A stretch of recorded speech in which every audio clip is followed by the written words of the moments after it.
Hello everybody, welcome to the stream. My name is Sensei Suplex and today we have D&D. Had to hiccup. I hope you guys are ready for an awesome epic time as we kick things off where we left off with the Oathbound. That said, a couple of announcements because we haven't been streaming for a while. Let's see, the 8.1 patch just released, so we have the Oath of the Gallant Vanguard to Oath, has now been changed to the name Oath of Gallantry. We also did a couple of quality of life improvements from the Kitsune, thanks to the CE team.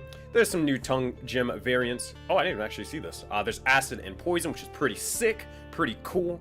And there's some other cool goodies that you guys can see. We also updated the allowed content for Project Aurora, so go check it out if you haven't done so already. The patch notes are in the server announcements.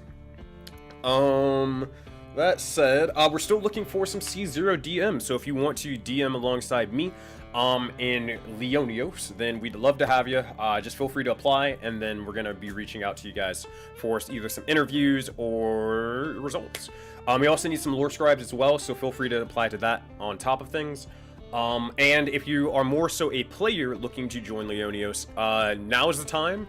In fact, you only have like a couple of days, like 3 or 4 days to do so. So hurry up and go do it while we're watching the stream, so you can get involved and maybe even play with me. Or Viking, or Rainbow, or Arctorius. Alright, that's all the announcements I got. Go check out the most recent videos that I posted. They were talking about some cool things, some other hobbies besides, you know, just D&D. Yeah, pretty happy for some of the content that we got coming out. And we have some other cool, or some more interesting videos as well coming out soon. Talking about the future of the channel, the Twitch channel, the YouTube channel, and TikTok as well. Alright, enough about me. Let's talk to the players. Let's get into it. Let's see what's going on. Hello. We're live on the interwebs. It is time. No, we're not. Hi, interwebs. Hello, Internet. Alright. So, here's what we got. Oh, Dusty Poo. Yeah, I'm just gonna keep going with this, because it's funny. You're upstairs, you're not downstairs in the saloon with everybody else. Alright. You are knocked the fuck out. Yes. Right. Yeah, Dusty Poo. Oh my god. I don't know. I haven't even watched Stranger Things in a long while, but it just came to mind. It just came to mind. You know what? Fair enough. If that's the reference, I'll allow. Yes. We enjoy this. Oh my goodness. Well, Necro does. I don't think Dustin will, but. Oh no, Dustin absolutely doesn't not. have to say. Alright, but no one's got any questions, we're good to go. Mm-hmm. Alright, sweet. Then let's talk about it. So, everyone, gather around the table, and let me tell you all a Leonios fable. To gather around for the tale of these revolutionaries, to gather around for the tale of the Thronebreakers, to gather around for the tale of the Vox Populi. Previously, you all had gathered forth in the tavern, specifically the saloon known as the Endless Pour. Here you guys were able to reconvene with Auntie Jewel, and also one another. You were able to converse about all your different findings, a couple of the recent news and ongoings throughout Thrine and Leonios, and on top of that, we even learned a bit of your, what kind of mark you guys have left on the region of Thrine in your bounty, your wanted posters, excuse me. That said, as you guys were able to converse, you also were figuring out different plans for where you guys were going next, but more so who you were bringing along with you next. You guys learned of a new system, specifically the Revolution. That's just the kind of like the Revolution or Enforcer system, and you guys had at least designated several individuals to go to certain locations throughout pretty much the entire continent. After you guys kind of designated that, your guys were getting ready to pretty much just head from the saloon and head down to your caravan, where you guys can prepare to pretty much just leave Thrine and, I don't want to say never look back, because that's not true, but at the very least, look forward to your next adventure in Zanaya. As we return back to the saloon, You all are either drinking, you're eating, or you're just kind of resting and relaxing after a hard-fought set of weeks and multiple battles against giant elemental creatures. As you look back over here, let me go grab this. Where is this? Come on. I can't find it right now, but that's fine. I'll grab the saloon music in just a moment. But you guys find yourselves right over here, specifically Sylvia, Valor, Wei, and Yisk.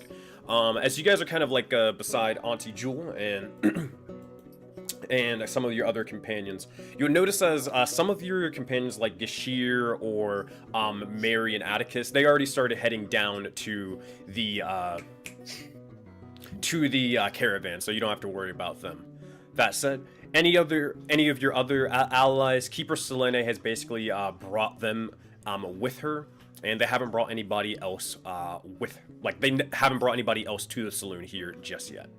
So you four are free to talk amongst yourselves or Auntie Jewel, but we'll start off with one person. We're gonna start off with you. It's gonna be Yisk. Yisk, what's going on in the lizard folk's brain right now? What's happening? In the brain, you just see a monkey just slapping some symbols together as it's trying to figure out what he's going to be doing with the problems that he's foreseen so far. Fair. He's just chewing on a bone right now, just like gnawing at it, trying to get that bone marrow. Fair enough. As you kind of mind your own business, kind of chewing on chewing on a random bone, we'll look over towards the person next to you. Wei, what are you doing, or what are you thinking about right now? We're just kind of thinking that,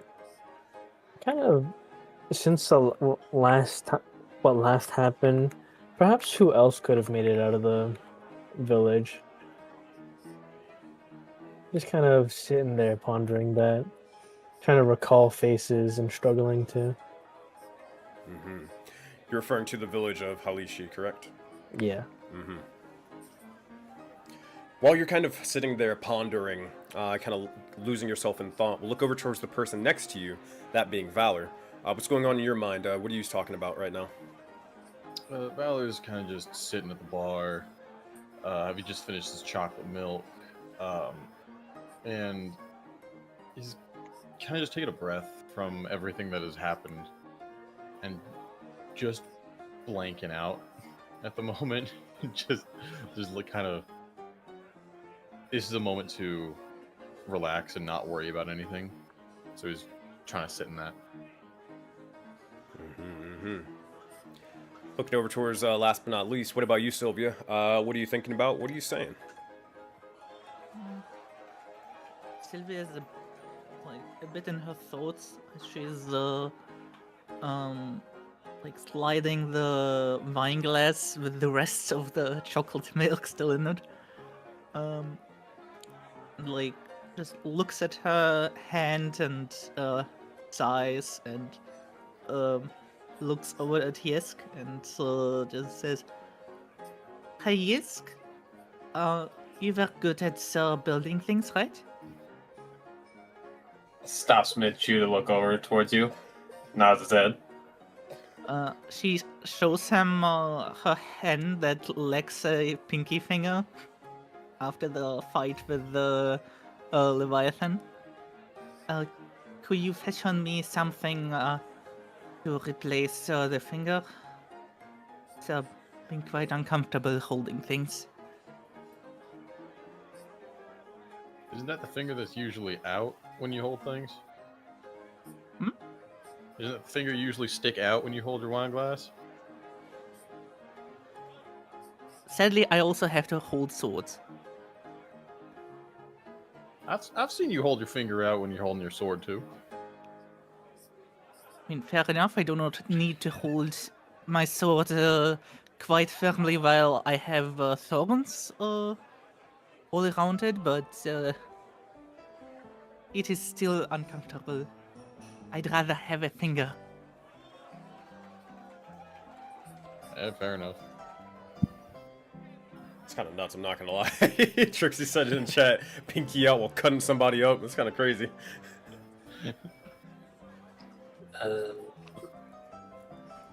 Sensei, Yeah, what's up? is there any gloves available right now? Does anyone seem like they are not using any gloves anywhere? Hold that thought for 2 seconds. I gotta do something in the background. Give me literally 10 seconds. I mean, Sylvia's got gloves. All right, I guess you say could that make one more time. Sorry. fingerless. Would you say that, would there be any gloves or maybe, maybe some armored gauntlets anywhere that you can see? Make a perception check real quick.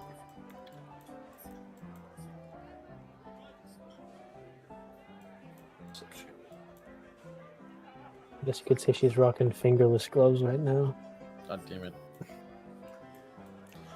Armor gauntlets, gloves, and more. I mean, you may see, like, every now and again, like, an individual having some gloves, like, let's say this person over here, this little, halfling woman, but, I mean, gauntlets, not really. Most of the people here just seem to be typical commoners, not really fighters. At most, you may remember that, Auntie Jewel has a set of brass knuckles that everybody kind of just uses, but that's really it.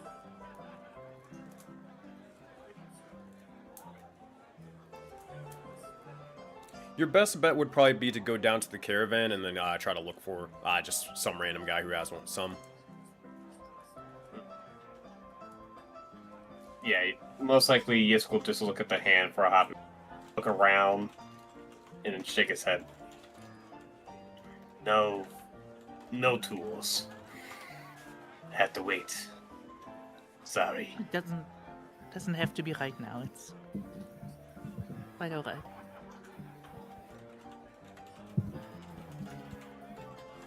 I have a gift. Hmm.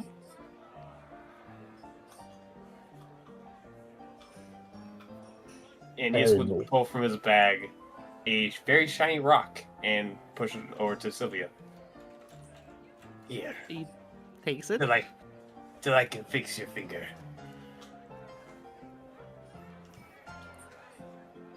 Alright. And he will give you the gem of brightness. Oh. What's it do? Gem of brightness. It has 50 charges. While holding it, you can use your action to speak 3 command words to cause one of the following effects. First command words cause a gem to shine a bright light of 30 radius and dim light of an additional 30 feet. Second command word is you fire a bright beam at one creature you can see within 60 feet of you. Creature must succeed a 15 Constitution saving throw, or become blind for 1 minute. Hey, chat, can you guys hear me? Third one is cause a 30-foot cone.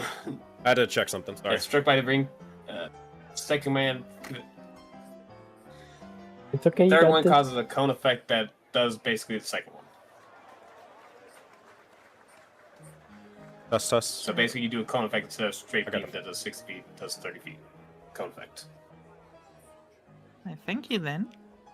She puts the stone like somewhere in like a front pocket. Sure it will come in useful someday. Man, I gotta fix this audio at some point. He just gives a smile. Apologies if you guys can hear some background noise. Sorry about that. And slithers back to his area. Oh, by the way, y'all, while I got you here, I meant to mention, one thing. I hope y'all didn't mind. I didn't necessarily tell y'all or tell them anything, but y'all have been helpful for me, so figured a last little bit of a last gift from Auntie here. There's some interesting set of individuals upstairs that might be able to assist y'all. Y'all remember an old friend of mine, Mr. Lafayette? Stefan, if you will? Stefan's here? No. Where'd you get our hopes up? Apologies, sorry about that.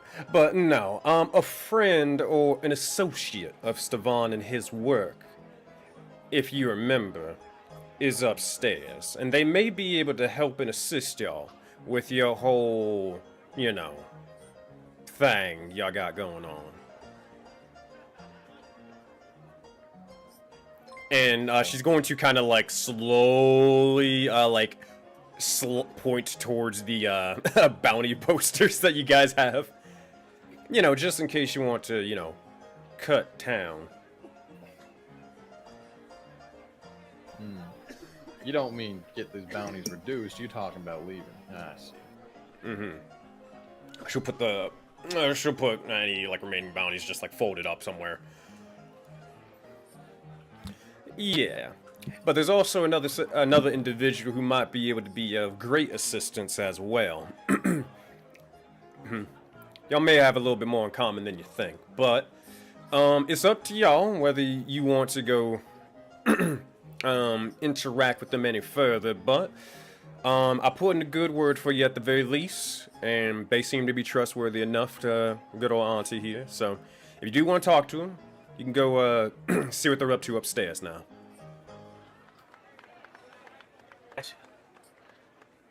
Oh, before I leave, Auntie Jewel, may I buy some brass knuckles from you?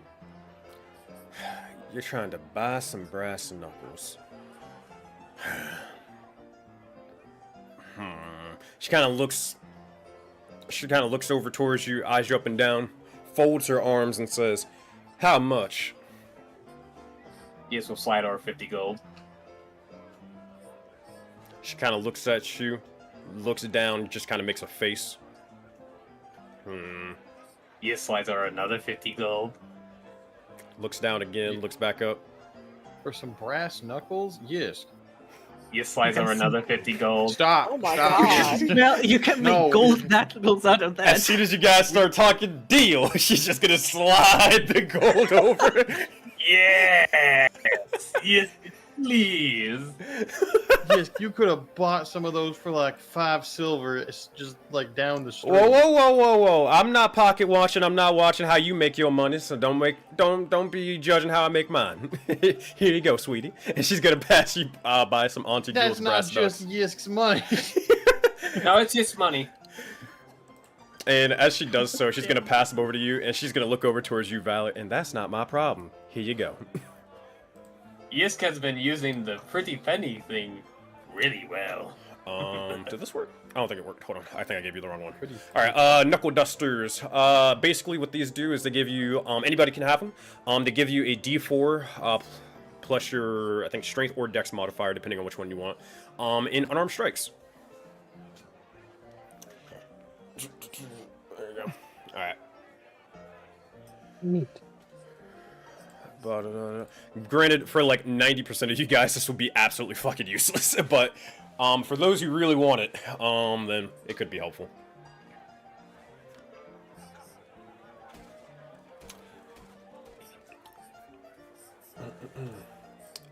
Oh wait, actually, yeah, you look like. I think we actually kind of mentioned this before.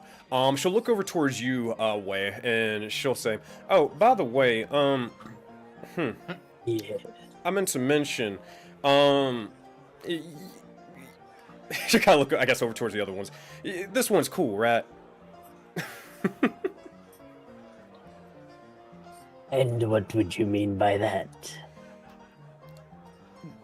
Is he gonna be sticking around? Who? She's looking at Valor and Sylvia. Well, more so Valor rather than Sylvia. I'm When she not says this. entirely sure. I think he might die at any moment. Well, point is, I'll cut to the chase. These things, I have a special variant of old brass knuckles. I don't really get any use out of it. If you did want it, I can sell it to you. It is going to be a higher price, but it may be able to help you pack a little bit more of a punch next time you swing. So, just going to throw that out there. Specifically, Wei, if you were to get brass knucks for pretty much the same price that you or Yisk paid, that's how it was going to work. Then basically you'll be able to add an extra D4 of damage onto every one of your unarmed strikes. That would be neat, but very crude. Very.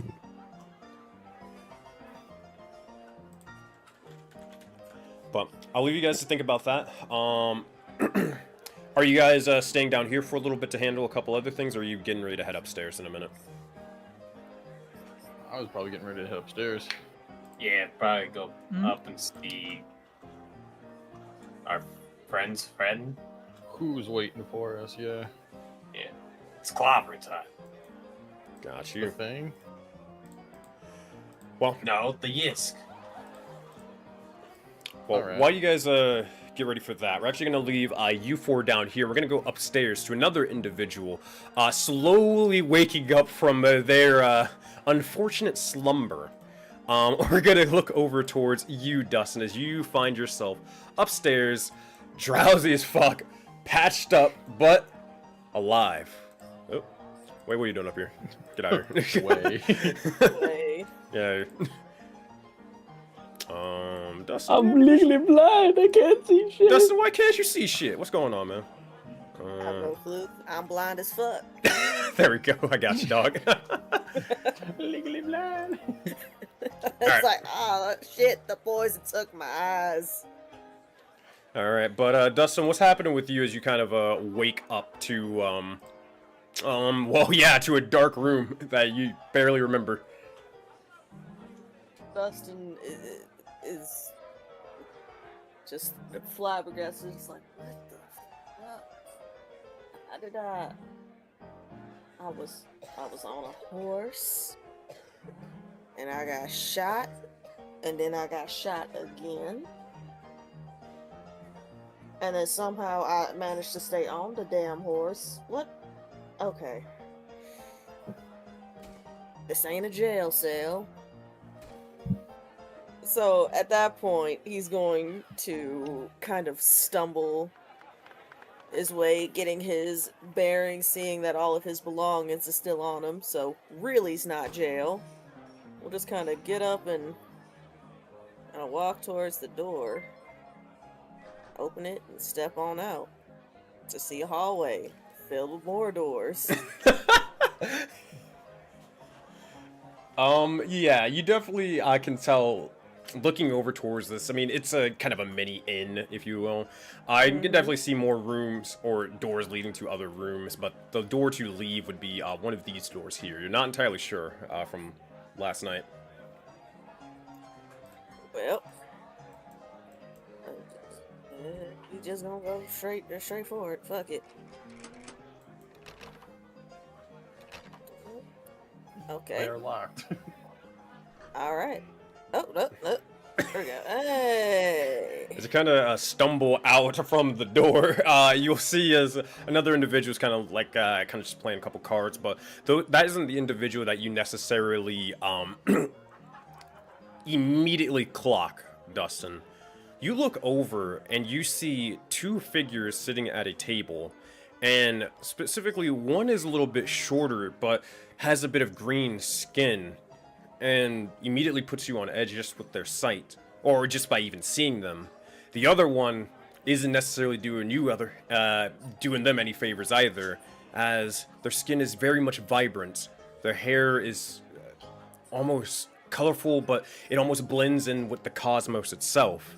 But instead of me describing them, well, how about we'll just let them describe themselves instead. Can you two join into the chat, please? And let you guys introduce your characters. They're watching chat, or they're watching stream right now. I was wondering why Valor and Sylvia were sharing a spot. Oh boy, oh boy. Actually, I hope they have... I knew it was Trixie. I knew it. I hope they have permission to... I know Trixie does. I don't know if the other one does. That might be the question. I think they should. Let's see. They're joining in a minute. I think they're having a little bit of issues. But in the meantime, Trixie, as Dustin sees your character, as you kind of enter into the scene here, Trixie, could you please describe what Razik looks like?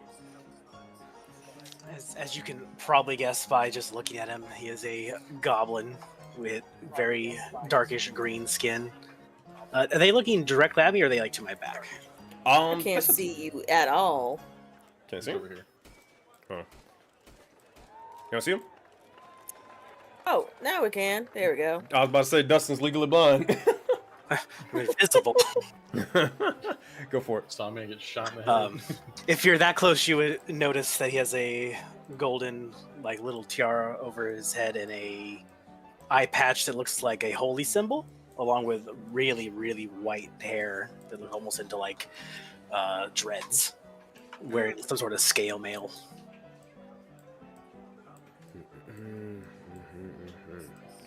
Alright. Dustin, actually, because we'll have to do this a little bit briefly, because for other people in general who haven't seen your guys' characters at all, could you real quick just describe Dustin and what they look like? And even for some people who didn't actually, who weren't in the session prior, where you guys escaped and everything. What does Dustin look like? So Dustin is about 6'3" human male. Kind of a rough, brooding exterior. Looks like he's worn the weight of the world on his shoulders. Kind of a scraggly bit of a beard right now. Long, darkish brown hair and kind of golden sunset eyes. At the moment, he looks a little worse for wear, just a bit banged up. Has like a little bit of a slight limp. But for the most part, is just kind of warily watching the surroundings, trying to figure out how the fuck did I get here, and where's the people that I came with.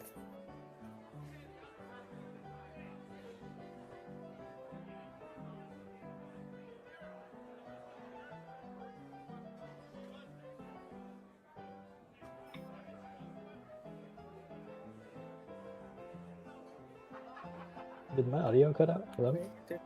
Did I lose everybody? Oh, yeah. No, I just got quiet for a hot second. I think Sensei's just doing stuff. Oh, my dumb okay. bro! I'm having a whole conversation. I'm muted. I'm laughing. I'm having a great time. Shit, I'm playing D&D in my head, y'all. I was gonna say, and the other individual that you see at the table, Horse, if you could describe your character, what does everybody see? So, Saoirse looks like she's like 5'8", pretty slender, athletic build, and she's brooding. She is close to like angry tears. She's got a glass in her hand, allegedly filled with something intoxicating, and yeah, so that's what you see. Fair enough. And more so describe the person, because they definitely stand out. So what do they like kind of physically look like besides what they're actually doing? So she's blue. Yep. Like got like blue skin, blue hair. She almost glows like from the inside out, it seems. Got you. So, Dustin, as you kind of like see these individuals, same thing with you, Razik and Saoirse, as you kind of look over, you guys can clock one another. Razik and Saoirse, probably Razik, you especially, you'd be able to notice as this individual who just walked out from this, walked out from the door over there, they are an individual that you recently just saw in the paper. They are a wanted person. They have a bounty on their head. Not necessarily like, I mean, you've seen a couple of wanted people throughout Thrine. It's more so you can at least recognize like, oh shoot, that's like not a normal person. That is someone that has made a name for themselves here. It's like seeing someone on the FBI's most wanted list. Whoa there. They're only halfway. They're only on the bottom half of the Oathbound wanted list, so they're not one of the heaviest hitters. I'm kidding, Necro. Listen. Still I on the understand. most wanted list. I gotta put in the work. I gotta reclaim my number 3 status. It's okay. Yeah. That's what I like to hear. That's what I like to hear, Dustin. But you guys at least clock one, and all three of you guys clock one another. There's kind of this awkward moment where you guys are just staring at each other, not saying anything. What do you guys do at this point? I mean, Dustin is used to having eyes on him for various reasons, but just kind of raise an eyebrow and like, "Good evening. Can I help y'all? Or does my visage just inspire just shock and awe?" You're talking to someone who usually inspires shock and awe when they see me. So it's like we've done this to each other. Right. And you are? I am Razik. I think I know who you are. You're Dustin. Yeah, wanted signs. Yeah, Dustin McLean. And your friend there? Oh, who cares? They're having a bad day. If you can't tell by all the drinks. I've been there plenty of times before in my life. Not sure what you're going through, but I hope it gets better for you. Dustin, real quick. What? Make a history check for me. Oh, okay. History or nature, but most likely history here. Okay, most likely history or you know what? I'll do a history check. That seems viable. No, actually, no. Nature's better.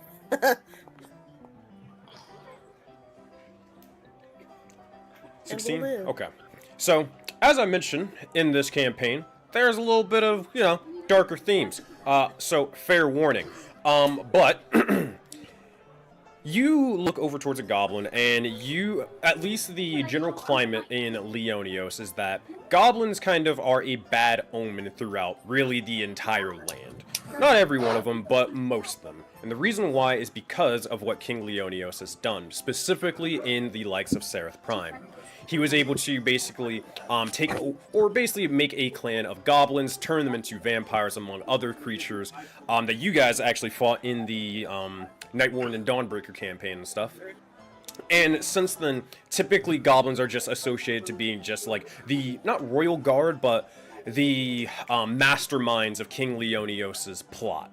It's very rare that you see a goblin that isn't serving King Leonios. Keep that in mind. You also, have you ever played, I doubt it, but you ever played Divinity Original Sin 2? Yes, I have. It's not as bad, but it's like kind of seeing an undead or a skeleton in that game. So it's not as bad where it's like, oh my god, run! But it's like, are okay. Okay. Just something that Dustin just knows, and pretty much a lot of Leonios natives just know, right? Gotcha. But that's what you get with your 16 on your nature check. Is there anything you guys else? Someone was about to say something, but I think I cut him off there. I think Horse's mic is just open, eating the background noise. Oh. Horse, mute your mic. Now you're good. Hey man, we got the chips, we got the drinks, it's all good. Go ahead, either Necro or Trixie. Would it, if I see someone that's on a wanted poster in this area, would it be, safe to assume there's probably the people they're traveling with, or would that be well known? In your case, not necessarily, because these guys that haven't actually made themselves known as an actual group or organization. This is just like, oh shoot, that's freaking Dustin Sunshine McLean. That's a bad dude, and that's really it. You don't know who he's associated or working with, really. Just gonna awkwardly sip my drink as we're kind of just, our eyebrows are having like a standoff, just going higher, I guess, at each other. Yeah, no, he's not got that much energy in him. He's just waking up. I'm coming off a real bad acid trip. Not happening. You look rough. Would you like to join us for a drink? Everyone's just kind of having a bad day today. I mean, might as well. I'm sure the others I'm with will come find me eventually, but Thank you for the invitation. Flag down the waiter, just order whatever we're drinking, just another one. Yeah. They come up the stairs every now and again. His name is Bobby. He's like a small dwarf, bushy beard, typical dwarven individual. Nothing too special about his form. But Dustin, as you're kind of like looking over, just kind of looking around, with your past perception, you look down, it's kind of hard to miss him. You just see this massive figure just making multiple leaps over steps to get upstairs, as it's hard to miss him. You see Yisk and maybe a couple other individuals behind him. It's hard to tell. He's fucking massive, dude. But as you do, you see this individual and these folks right behind him. Alright. Sorry, I mean, How tall is Yisk again? Big. He is, I think, what is it? 12 to 14 feet tall right now. He is considered large size. He definitely dwarfs you. I don't even come up to his kneecaps. I'm 3'4". Did the Jesus. stairs not just collapse under him? Oh, What do you mean stairs? He just leapt up that entire thing in one jump. Would you look at that? I also feel seems like the that would collapse cavalry's under his here. weight. That's a lot to look at. I imagine, like, he probably broke a couple of stairs on the way up here, depending on how hard he jumped. But after a little bit, you'll see as one of the little flaming gorillas downstairs, they'll begin to start repairing the staircase, like, within a couple of seconds. Whoa. So Saoirse would definitely notice that and, like, just kind of stare at Yisk. Like, never seeing something so massive. It just starts barreling through, knocking tables over. Buddy! Hey, Yisk. You're alive!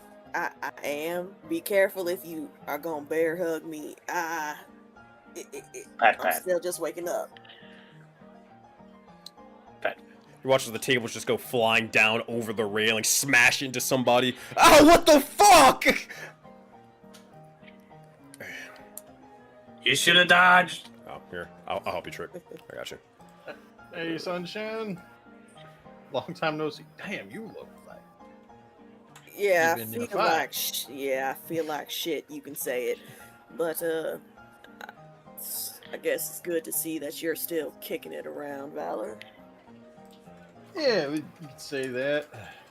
How's well, besides getting, I guess, shot and all, how's life been? Honestly, not too bad. Still running around. A lot of things have been happening. I've been whisked all over the place. I'm just trying to get my bearings. If I'm being real honest with you, I don't know what the fuck is going on. I'm just here to shoot when told to shoot. Well, that makes like 10 of Shoot? us now Shoot or what? something. What are we shooting? Oh, nothing just yet. We ain't got anybody we have to shoot right now.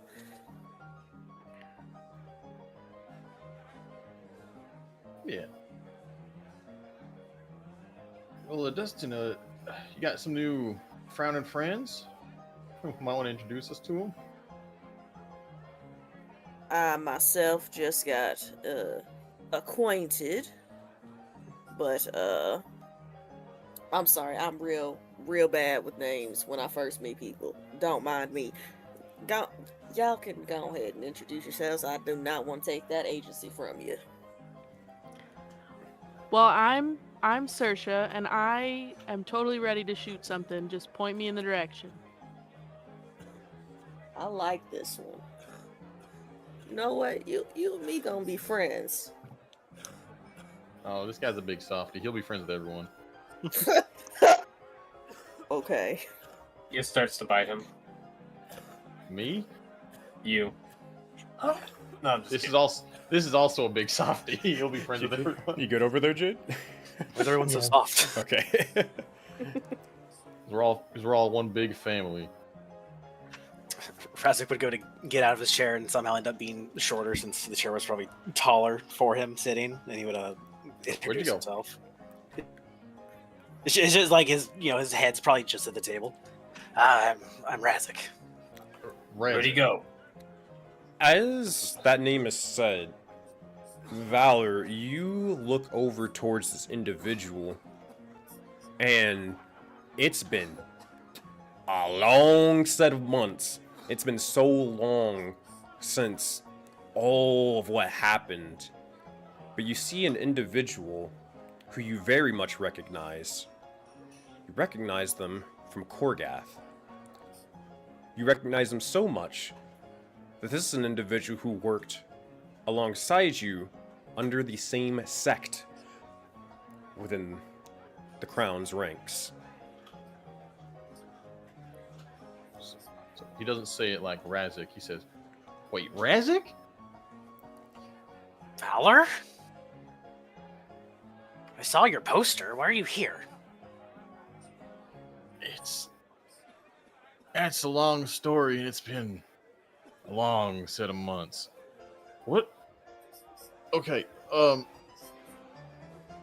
long story short, I left, and I'm here. Why are you here?" He'll take his finger and kind of tap on his eye patch, which is his a holy symbol, and say, "Yeah, it's also been a long story. Let's just say things weren't too kind with the crown." Yeah, well, you're in good company. What? Another He's- one. This here's my old friend Razik. We co-workers I a got while you. ago, and I can fill in some blanks for you, Trick. Now, if you guys want to flesh it out even more, I told Trixie the same thing. You guys can get with one another and do so. But the basis or the baseline is you guys, like you said, are literally just co-workers. It's more of like you ever worked in like the fast food business, like it's like that was the guy who was probably like on the the afternoon shift, and you were more so the night shift. You maybe interacted a couple of times when they just needed you to fill in stuff like that. You had your fair share of dealings with one another, but you're capable fighters for sure, but like you weren't like probably like best friends unless you really wanted to be, we were best friends. All right. I missed him so much. All right. Well, here it is, canon. Damn. We were best friends. This guy, right? This is Razik, my best friend in the whole world. If I hadn't known Valor, I probably would have became a vampire. He gave me the courage to not do it. Yeah, I remember you coming and talking to me about that. Do you know why you were considering? Not even consider. I don't get much of a choice. It's voluntold. No, More you likely. really don't.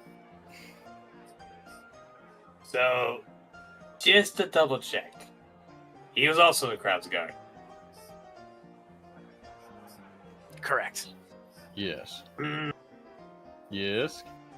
Yes, Hey. no. Yes, buddy. No. Hey, look at me. You like No, me. no, We're friends.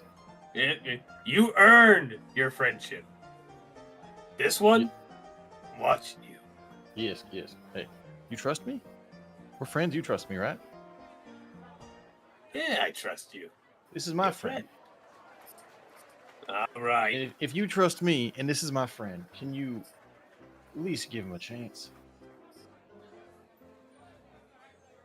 Yes, looks really reluctant. It really mean a lot to me. All right. Well- all right. Yisk does have a point here. A friend one day isn't always a friend the next. Oh, I don't Ooh. doubt Razik's friendship for a second. I lost an eye leaving the crown. I'm sure that's at least worth a down payment. Well, either way, looking at him, bearing the symbol of another god when I'm sure Leonios himself views himself to be one is, well, reason enough.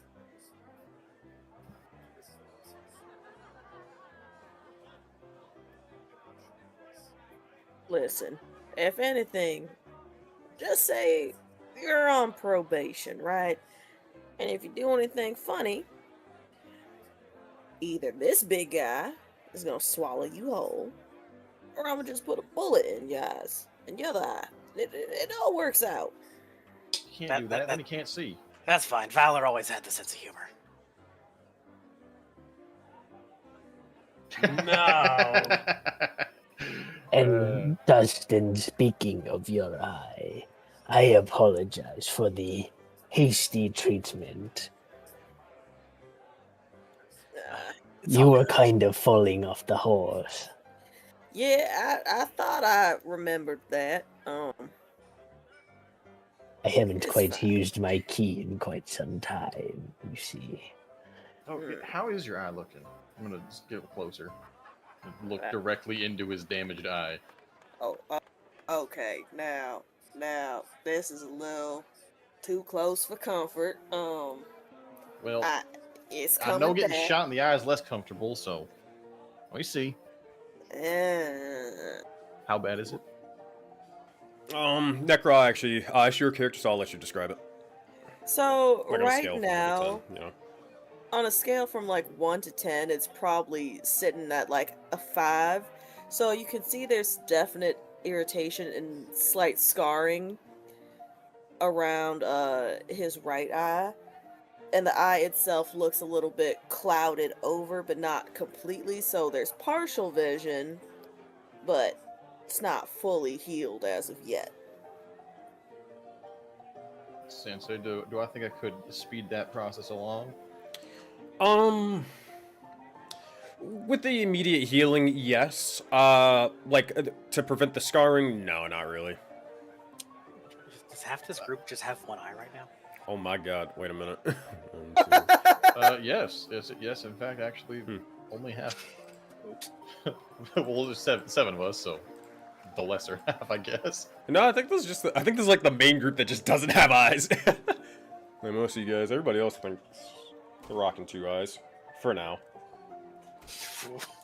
Whoa, Yeah, think about Ezekiel for a What a minute. threat. I was like, does he? I'm trying to think. Does anyone else only have one eye? No, Saudi had 1 horn, but he grew it back. That's it.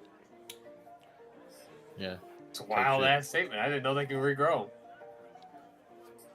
They can't. That's why it's cool. Yeah. Oh. I'm like, damn, I didn't know you let them grow back. No, can't. they can't. Yeah. Whoa. All right. Well, is scarring an issue for seeing, or is that kind of just like painful? 'Cause I don't know if I can do anything about the scarring. Scarring ain't the worst part about it. That's fine. I've got scars elsewhere. Builds character. It's the eye part that... Look, I'm a great fucking shot on a bad day. This'll just add a little hindrance. All right. Well, then hold still, Sunshine, and he's gonna grab you by the back of your head, hands under like your ears, and put his thumbs on both your eyes, and he's gonna use lay on hands to heal your eyes.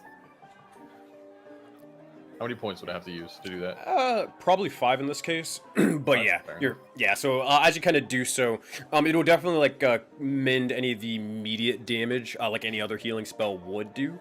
But again, it just kind of scars over. However you want it to scar, that's up to you, Necros, your character design, you know? Sweet. It'll kind of just look like splash damage almost. Like, if you ever seen rocks when they get like weathered over time, it'll Yeah. be similar pattern to that. Mm-hmm. That said, while all this is happening at the moment, here, go ahead, Way, and then we'll go over to this person. And also, Dustin, you wouldn't happen to be hearing anything, would you? Misplaced voices, scenes you've never seen, the smell of fire and smoke, perhaps. No to the like first couple, fire and smoke. I mean, that was before I even met all of y'all, but that is a story for another day. Well, I suppose that's fair enough. It's just, I haven't quite injected my key into anyone for this kind of healing in some time, so I have a few concerns.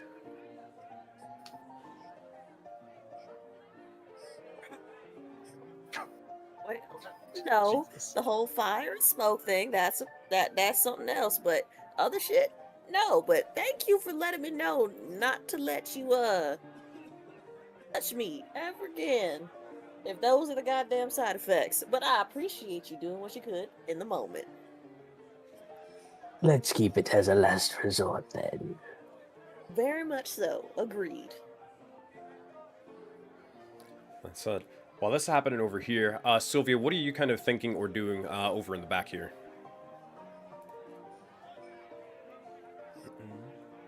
Just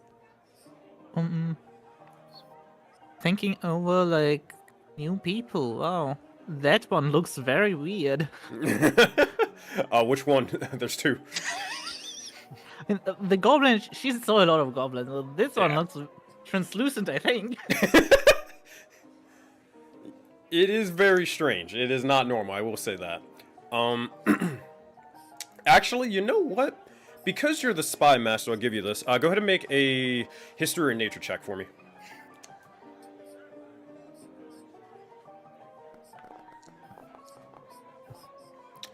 Okay. 9.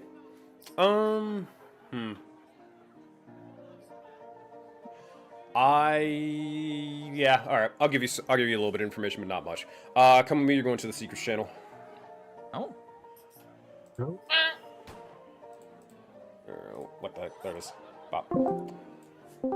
It's not going to be much, but you're able to at least identify what race they are, and what that means. You just always wanted to have a profile on people. They are a genasi. Specifically, there are many types of genasi throughout the world of Aurora, but you know this individual to not be like some sort of water genasi or something. No. They are an astral genasi. Now, the reason why this is relevant, and this is why I gave you the chance, because you're the spy master, is because you know at the very least, astral genasis are not like born; they are created. And they're created specifically because they have some form of information that is a secret that has caused them to be this way. Whatever that may be, you can't obviously tell that from her right now, but you know that they are definitely hiding something just from their existence. Well, because their existence suggests it. Ooh. Hello? Can you hear me? Oh, no. No, I can hear you. Oh, did you not hear any of that? No. Well, don't worry, chat. You guys can hear it a second time. Okay. All right. So, you know that they are a genasi. Now, you know that they are not a water genasi or anything like that. You know they are they are a astral genasi. Now, the reason why this is relevant, and the reason why I mentioned because you're the spy master, is because astral genasis are not born, they are created. Specifically, they are created because they learned some form of very, very secret information, and when they learned said information, it changed their entire existence, leading them to look like the way they are. So you just can kind of clock that because you're just a spy master. You want to have a profile on everybody that you kind of meet, so you're in the know, right? So that said, that is what you gain. Also, go ahead and add some awakening points for yourself for your spy master ability. Hey, cool. I'll be right on your head. All right, they know all of Horse's backstory. I'm kidding. Wow. Nah. All right. So yeah. That aside, that's what you kind of are able to clock, where it's just kind of here in the background. Yeah, then, what's the character's name again? Sorry. Sersha? Sersha? Mm-hmm. Yeah. That's me. And you'll be able to see that, yeah, now you will be able to see that this elven-looking woman does like look interested in your direction. Like she's realizing something and like a bit of a oh shit type of face. Does Sersha know that you know? Go ahead and make an insight check. I know she knows. I know she knows. You know, I like how Yisk is so big. We probably didn't even notice that they were there. Just Yisk in the way. is what he does. She knows something. She knows something. So You know, all she would do is kind of look at Sylvia and like with her eyes like her eyebrows raised, like, and then kind of squint them, like, what is she gonna do next? What's she gonna do with this information? How much She does she waves know? at her. Saoirse waves back. Sylvia nods. Yes, looks confused. Valor also looks Don't confused. worry, buddy. How much awakening points do I get, by the way? I do not see where it is. It doesn't tell you? Alright, I'm gonna look it up. I'll find it for you. Thank you. Maybe here? Should be in the skill tree. Ah, 3. Okay, no, I found it. Alright, cool. So as you just see as Sylvia and Shorsha just exchange waves and glances, and you have no idea what is going on. Razik, you at the very least, same thing with you, Sorsha. You remember talking to Auntie Jewel a little while ago, and she told you a little bit about these guys, but she kept it very, very vague. She basically just told you the equivalent of, hey, there's some throne breakers, aka revolutionists, that kind of frequent the tavern. If you want to know them, they'll be here at this certain this time. That was really it.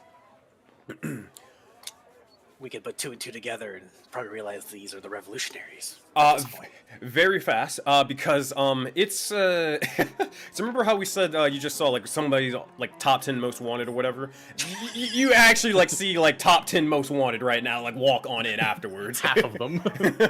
You know, it's like You see number 2 right here. It's like that guy has a bounty. Oh, that person has a bounty. Oh, that person has. Oh no.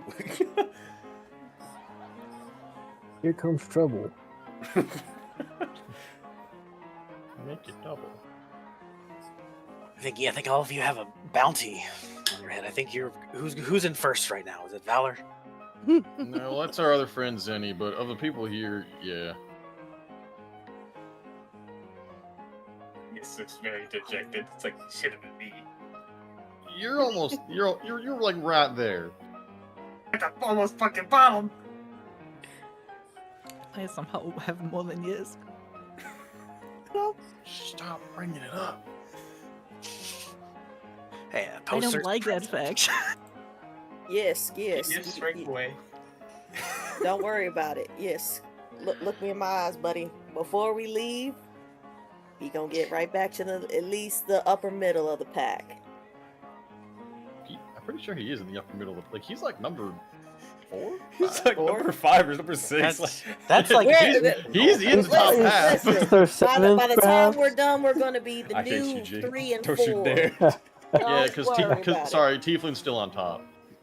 We're staying up there. I Right. mean, I saw that Anyway. you had to take it. We gonna talk in a little bit. Don't worry. Before we leave, guarantee. Speaking of talking, Donald's gonna grab this stool and drag it over and sit right here. Right, so you look like you're having a bad day. He's gonna turn to Saoirse. What gave it away? Tears. That's my cue. She takes See you, another sunshine. sip. Just kind of like walk over here. You're just gonna see a fucking flaming ape just walk over.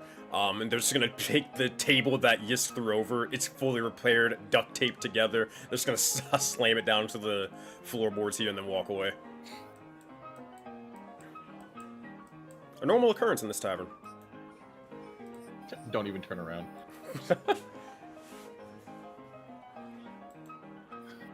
All right, so what happened?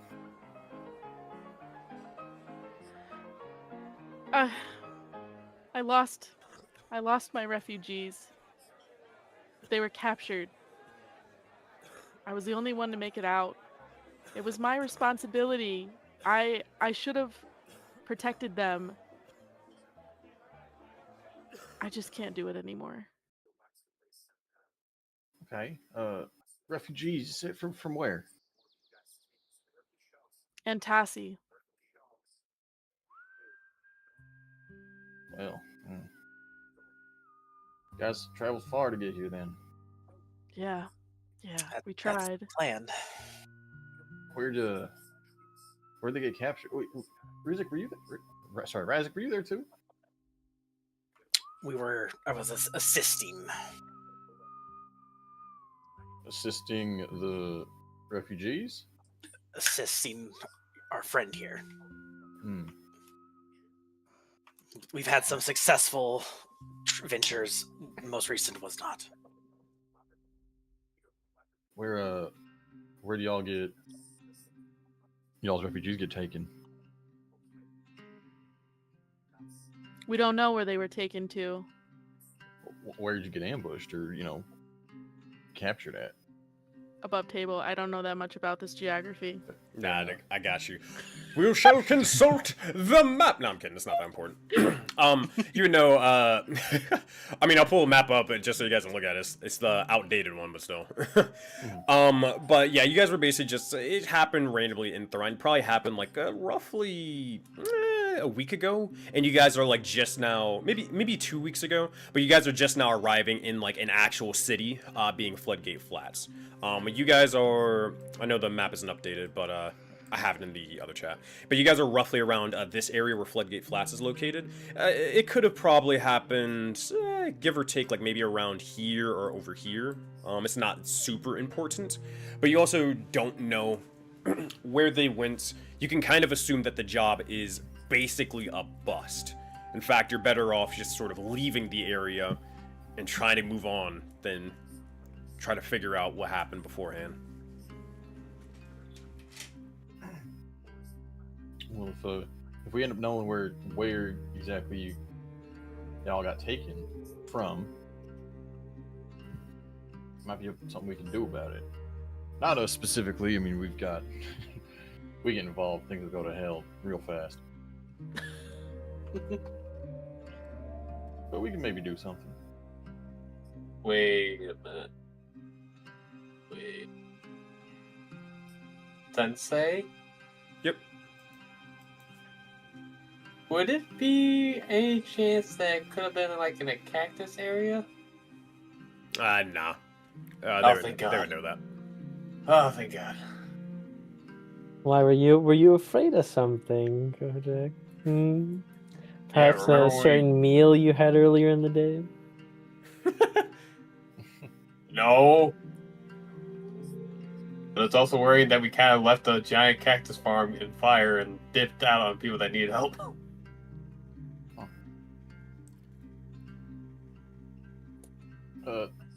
Any of the who took the refugees? Was it the Crown's Guard? Well, that's what it looked like, but I don't understand how they could have found out. I was so careful, and we've used that route before, and it's always worked. We were due to get unlucky eventually. I doubt luck had something to do with it, but Crown's Guard don't play fair. That's They've how it seemed is. recently to have been more aggressive everywhere. Was there anyone of note with them? Did you see maybe a Nova with them? Red Bijou? Go ahead and make a history check with advantage, Razik. Keep me back on the map. I'm just out of Are you not? black screen. Oh, here. I know why. Hold on, what that? I don't think these characters are theirs yet. Nope. How about now? I'm back. Yeah, you just I was doing the same thing. I was like, why is the screen black? But I can see everybody's dot moving. It just didn't scroll me up. All right, let's see what we got. 14. Okay. When they mention Nova, this is some basic information your character should know. Nova, or Dr. Nova, is one of the higher ups. No, worse. They are the right hand of King Leonios, one of his 5 generals. Specifically, they focus on magic and the arcane, and they've had a couple of dealings with dealings with elementals and spirits. just throughout their time in Leonios. So if you, so Valor's basically saying like, hey, did like one of the generals of the entire fucking army just show up randomly? Which is, you know, kind of an absurd statement, but still, that's who they are. Did he? No, they did not. No, the general wasn't there. Well, that's good. This was just means it was just random then, rather than part of a bigger scheme. That's good news, because it'll probably be easier to find those refugees and get them back. So, Saoirse, I have a proposition. I'm listening. We need to get off Thran and into Zanaya. And considering you're the refugee smuggling type, might be able to help us do that. Exchange, why don't we maybe put some of our resources we have a not terribly considerable amount, but we have a few resources we could put towards finding your refugees that were lost. Deal. And she holds out her hand. Big smile on his face, Valor shakes it. Go ahead and add some points to you, a big guy, AP. Yeah. How much is it this time? It's for whatever the face, for yeah, that, your skill tree is. Let's fucking go.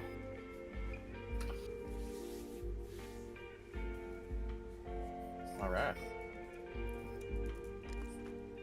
Razik, you coming along too? Oh, of course.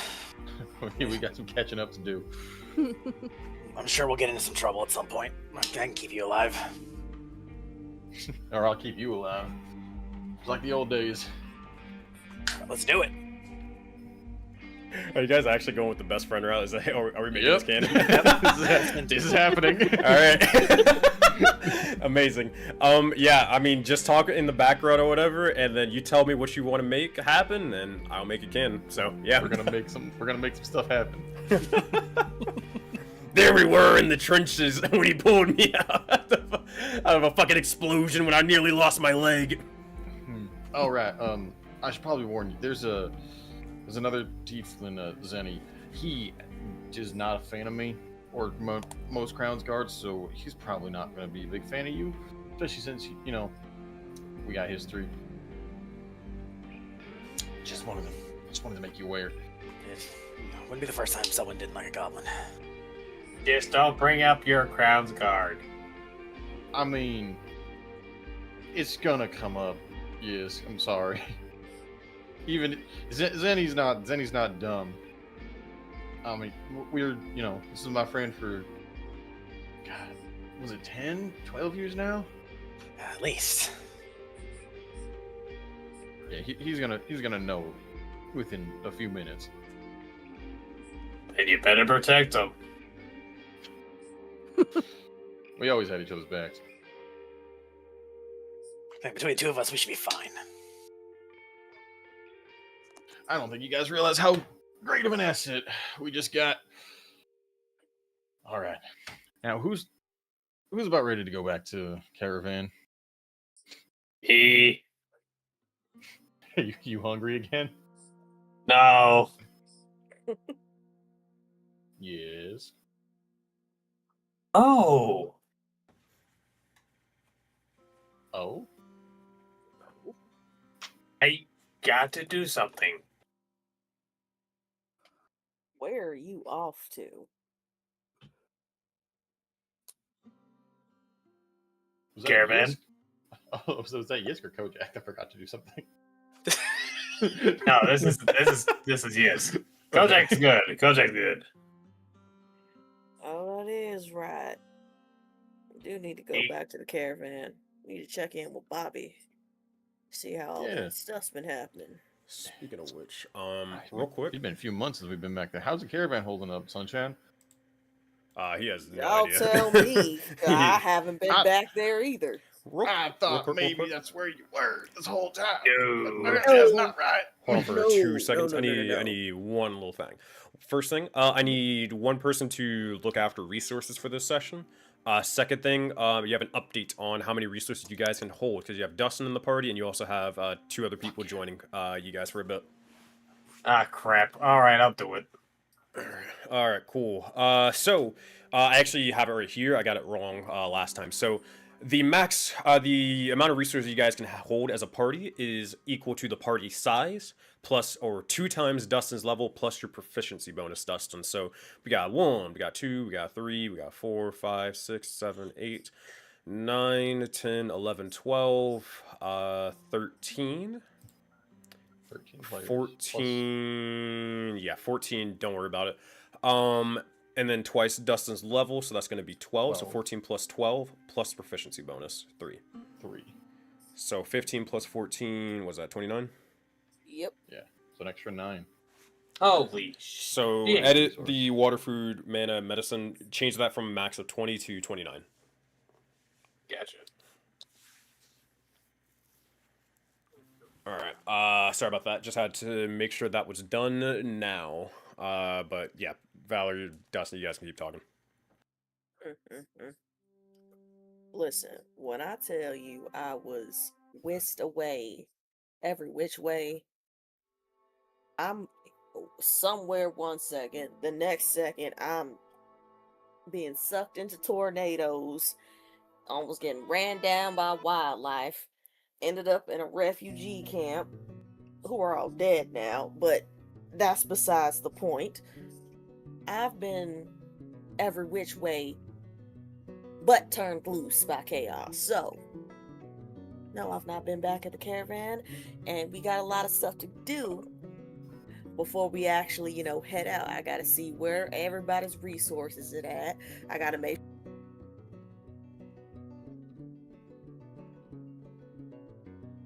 and even that, we gotta turbocharge these wagons, because if we're doing long distance, we're gonna need like mobile base, right?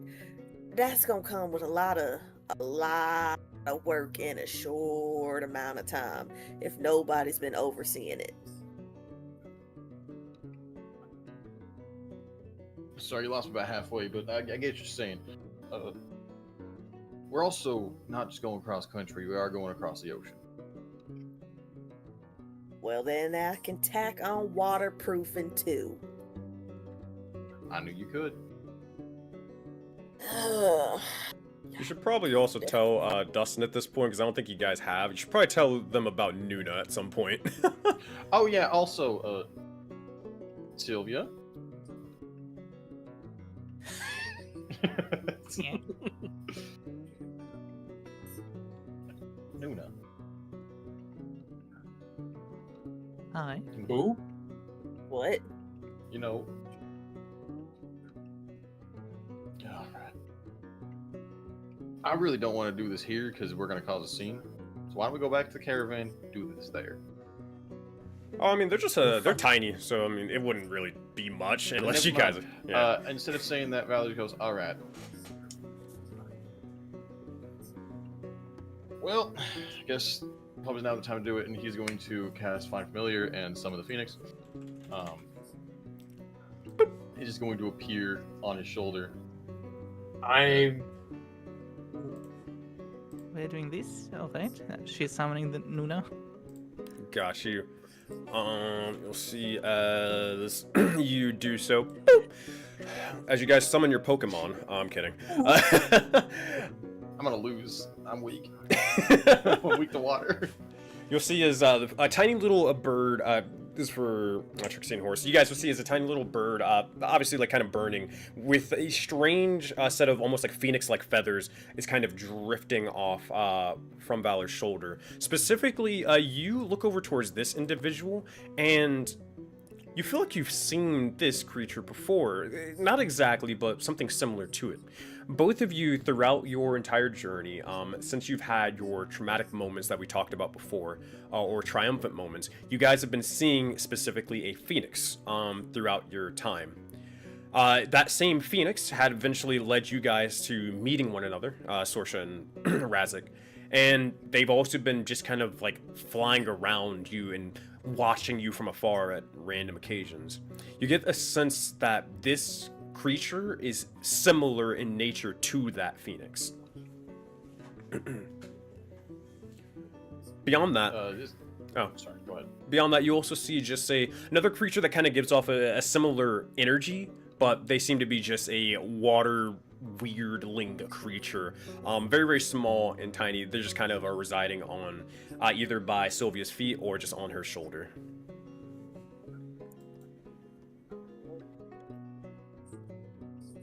Got elemental pets now.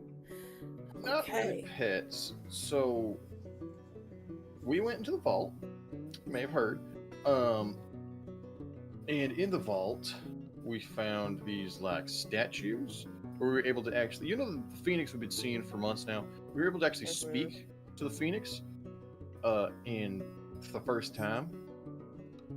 And well, this is the Eskios. I decided that I'd probably be the one to. It called me its medium. Really just means we can talk to the phoenix anywhere. We can talk to Eskios here from anywhere rather than having to go back into the vault and talk to them. And then we also fought this big old behemoth thing, which because it was being controlled by King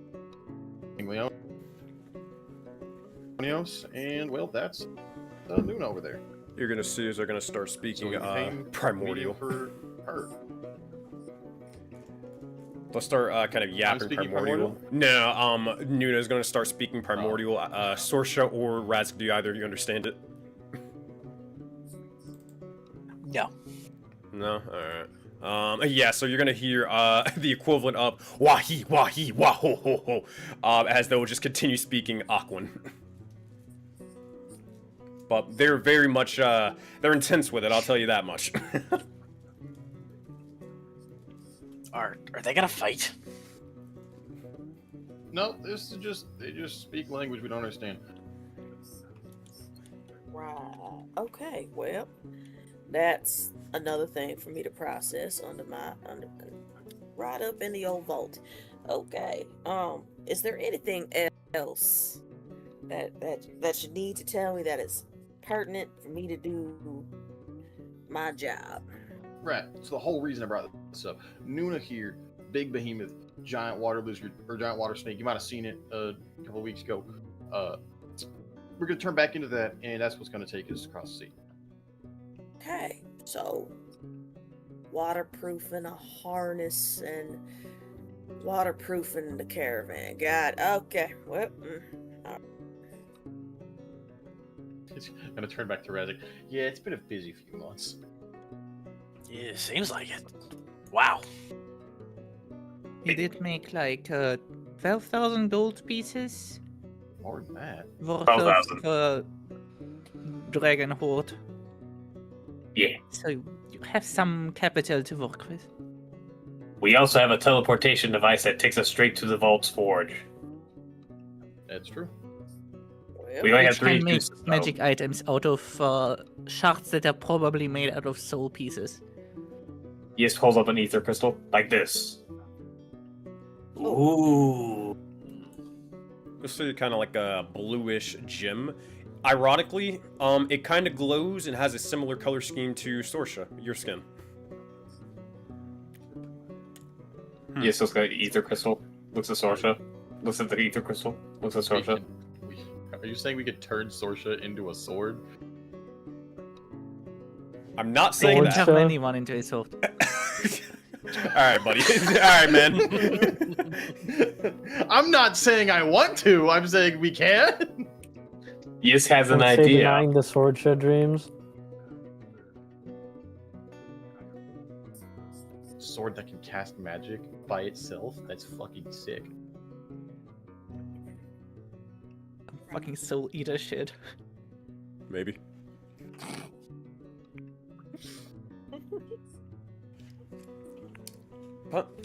That says, is there anything you guys are talking, or any other remaining things that you guys are talking about here, informing them of what's going on, or are you guys heading down to the caravan?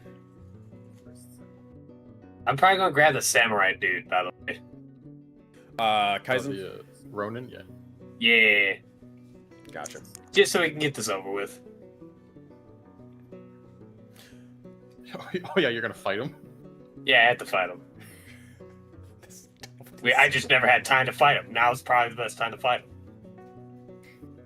Are you sure you want to? You could just wait for the tavern brawl and just single him out.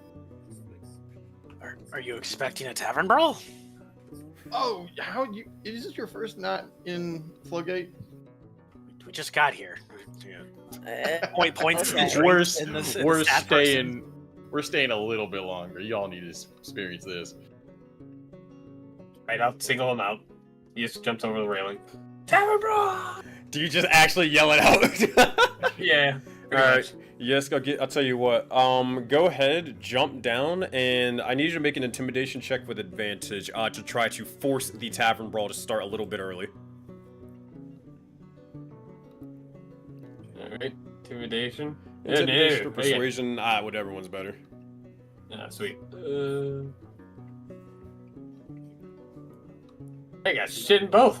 Are you a charisma dumper? No. Oh, let's just hope for the best. That's pretty good. That's pretty good. So yes, what do you jump down, you land slamming through the floorboards a little bit, you step out, and then what do you yell to start the tavern brawl? I said before, tavern brawl! Alright. Just start swinging.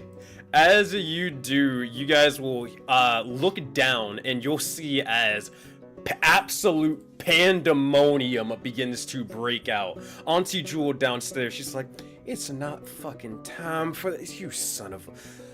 Alright, well, and you're gonna see she's going to bring out a box of brass knuckles and start handing them out like party favors to anybody and everyone who wants them.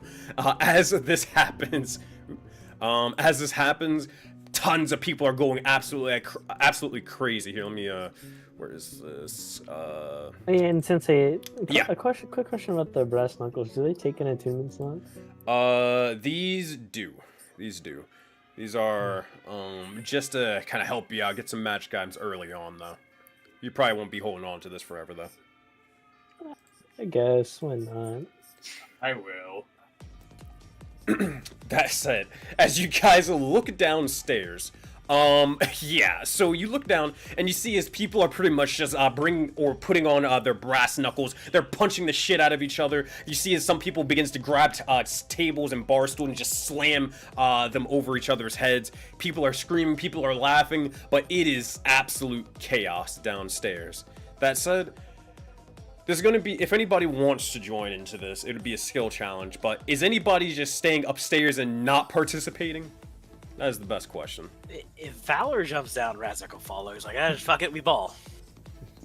You want to go? Saoirse's definitely in for this. Like, this will make her feel better. Fuck it, we ball. Let's go. Everyone Valor goes down. leaps over the railing. Oh my god. Dustin is watching the chaos. This is like, nothing. Slams into the ground with his shield like a Captain America slam. Oh my god. As you do so, Valor, you'll see his Auntie Jewel yell out, "No weapons! You know the Valor! We talked about this last time! Put your shields up and put your dukes up!" Just breaking my fall, throws the shield on the ground, catches the brass knuckles, and goes in for a fight. Oh my goodness. We'll use this for the sake of this. We'll look over towards Wei. Are you... I know, crazy, but are you participating in the bar fight or no? He'd start slowly walking towards the entrance, and if anyone does come at him... Mm-hmm. I got you. For the sake of it, I'll tell you what. I'll add you to the skill challenge anyways, and then you can describe what Wei is doing to either avoid it or to engage in it. Are we missing anybody? Sylvia, are you jumping into this bar fight or no? Yes. Alright. Yay! If that's the case, Dustin, you're kind of watching over here. Razak, you're in it. You're in there. Sorsha, you're in there. Valor, let me grab you. Same thing with Wei. Same thing with Yisk. You fucking started this shit. I'm missing one person. Sylvia, there we go. And Samurai Dude. There you go. I got him. I gotta go find him. Okay, so here's what I'll just drag him because he's an important figure of note, right? So as you guys are kind of like watching all of this happen, again, tables are flying over everywhere. The gorillas, they actually are sitting and just watching. They're just waiting for everything to basically conclude. So let's actually start from the bottom of the overlay. Sorsha, we're gonna start with you. You can use any skill that you want as long as you can justify it by describing it. Sorsha, how are you getting involved in this bar fight? Like, what are you doing? What's happening? Describe it. She would totally just grab one of those brass knuckles and just slam her fist into somebody. Like, it wouldn't matter who. I mean, obviously not part of our party, but like. Lands next to Valor and clocks him. Fucking bow! That's so sweet of you. Others won't think that way. Alright. Sorsha, here's what I'm gonna do. We're gonna get an attack roll coming from you. I'm not gonna add all... Actually, here, I'll add the brass knucks. I won't be lazy. I hope these are the dex ones. Alright, go ahead and make a... these are the strength ones. Damn it! Alright, it's fine. Go ahead and roll a d20. We're gonna add +6 to this, because you are proficient. Actually, no, you are not proficient in this at all. Never mind, you're a wizard. Yeah, go ahead and add a +3 to this and go swing.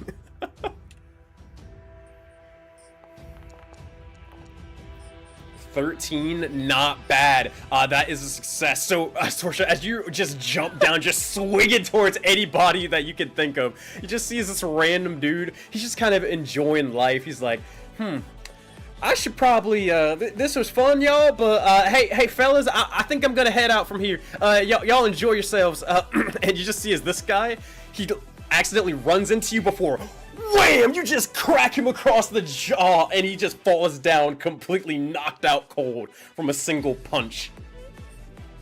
Awesome, awesome. And then she turns to Razik and says, God, I needed that. Let's give her a thumbs up. Speaking of which, with that success, we're going to look over towards Razik. What's happening over here? How are you getting involved in the bar fight? I'm gonna look around to see the first person with an exposed kneecap and just tackle the knees. Got you. Are you trying to use a skill for this? Perception to find the first kneecap. Fair enough. Alright, go ahead and make a perception check for me. Ooh, it's close, but with a 14, high bonus, that is going to succeed. All right, so you look over. Are you looking for anybody in particular? Just again, first person you see. Anyone who's on the party. If you have an exposed kneecap, it's getting tackled. There is this guy on the ground. No, I'm kidding. You just see. You look over, and you know what? Yeah, this is funnier. You're gonna see as there is a guy that you just happen to notice around the way. He's kind of just playing at the piano, and he's sitting down. And because he's sitting down, you're kind of like at kneecap level with him. He's just playing away on the piano. But that is the first guy that you see. It looks like it's this over here. Time, bud. Go ahead and describe what happens as you kind of like rush, or you kind of notice and rush him.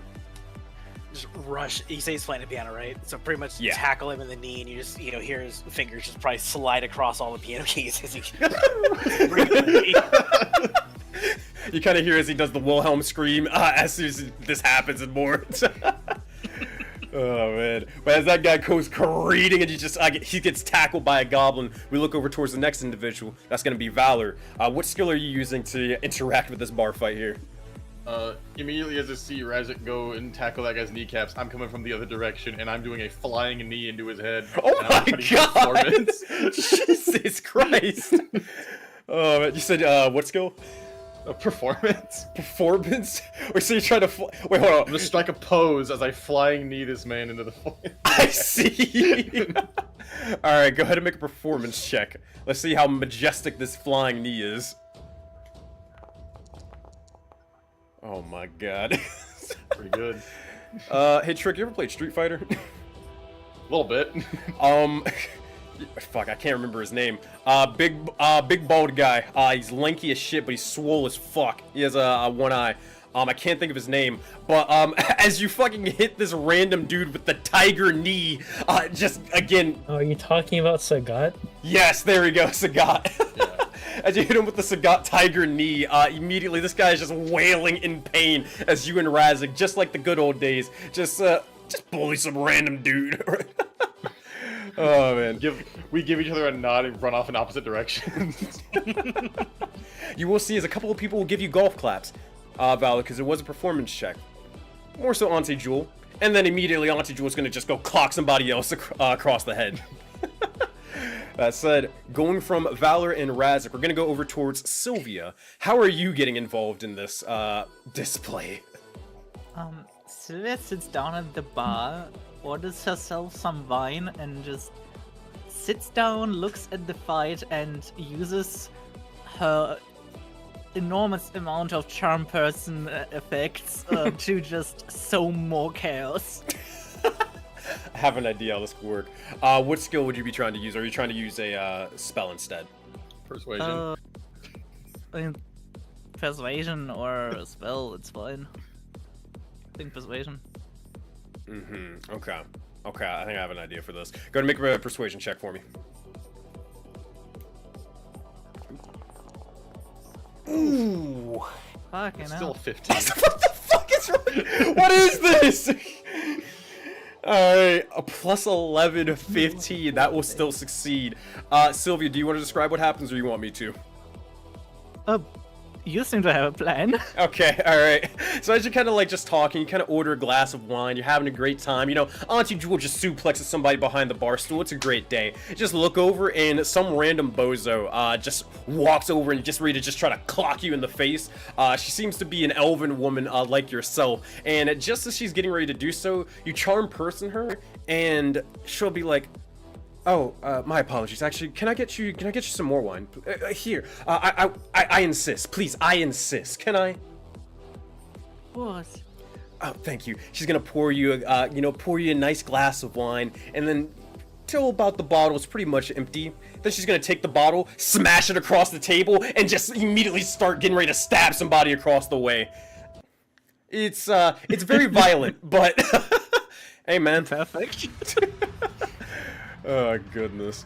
Well, that's happening over here. Dustin, you are observing all of this as it's happening. What you can get involved if you want, but what's happening in Dustin's world right now? You know, Dustin is just looking over the chaos, but is smiling because it's like, it's fun chaos. It's not what he's been dealing with these past few weeks, and you know what?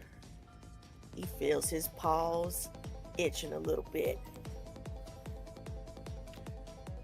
He's gonna join the brawl. There he is! As you kind of jump over the railing, you'll kind of see as it's fun chaos. Meanwhile, you just see a guy fucking bleeding out on the floor. I'm fucking dying, I need a medic! Meanwhile, people are just walking over them, ignoring him entirely.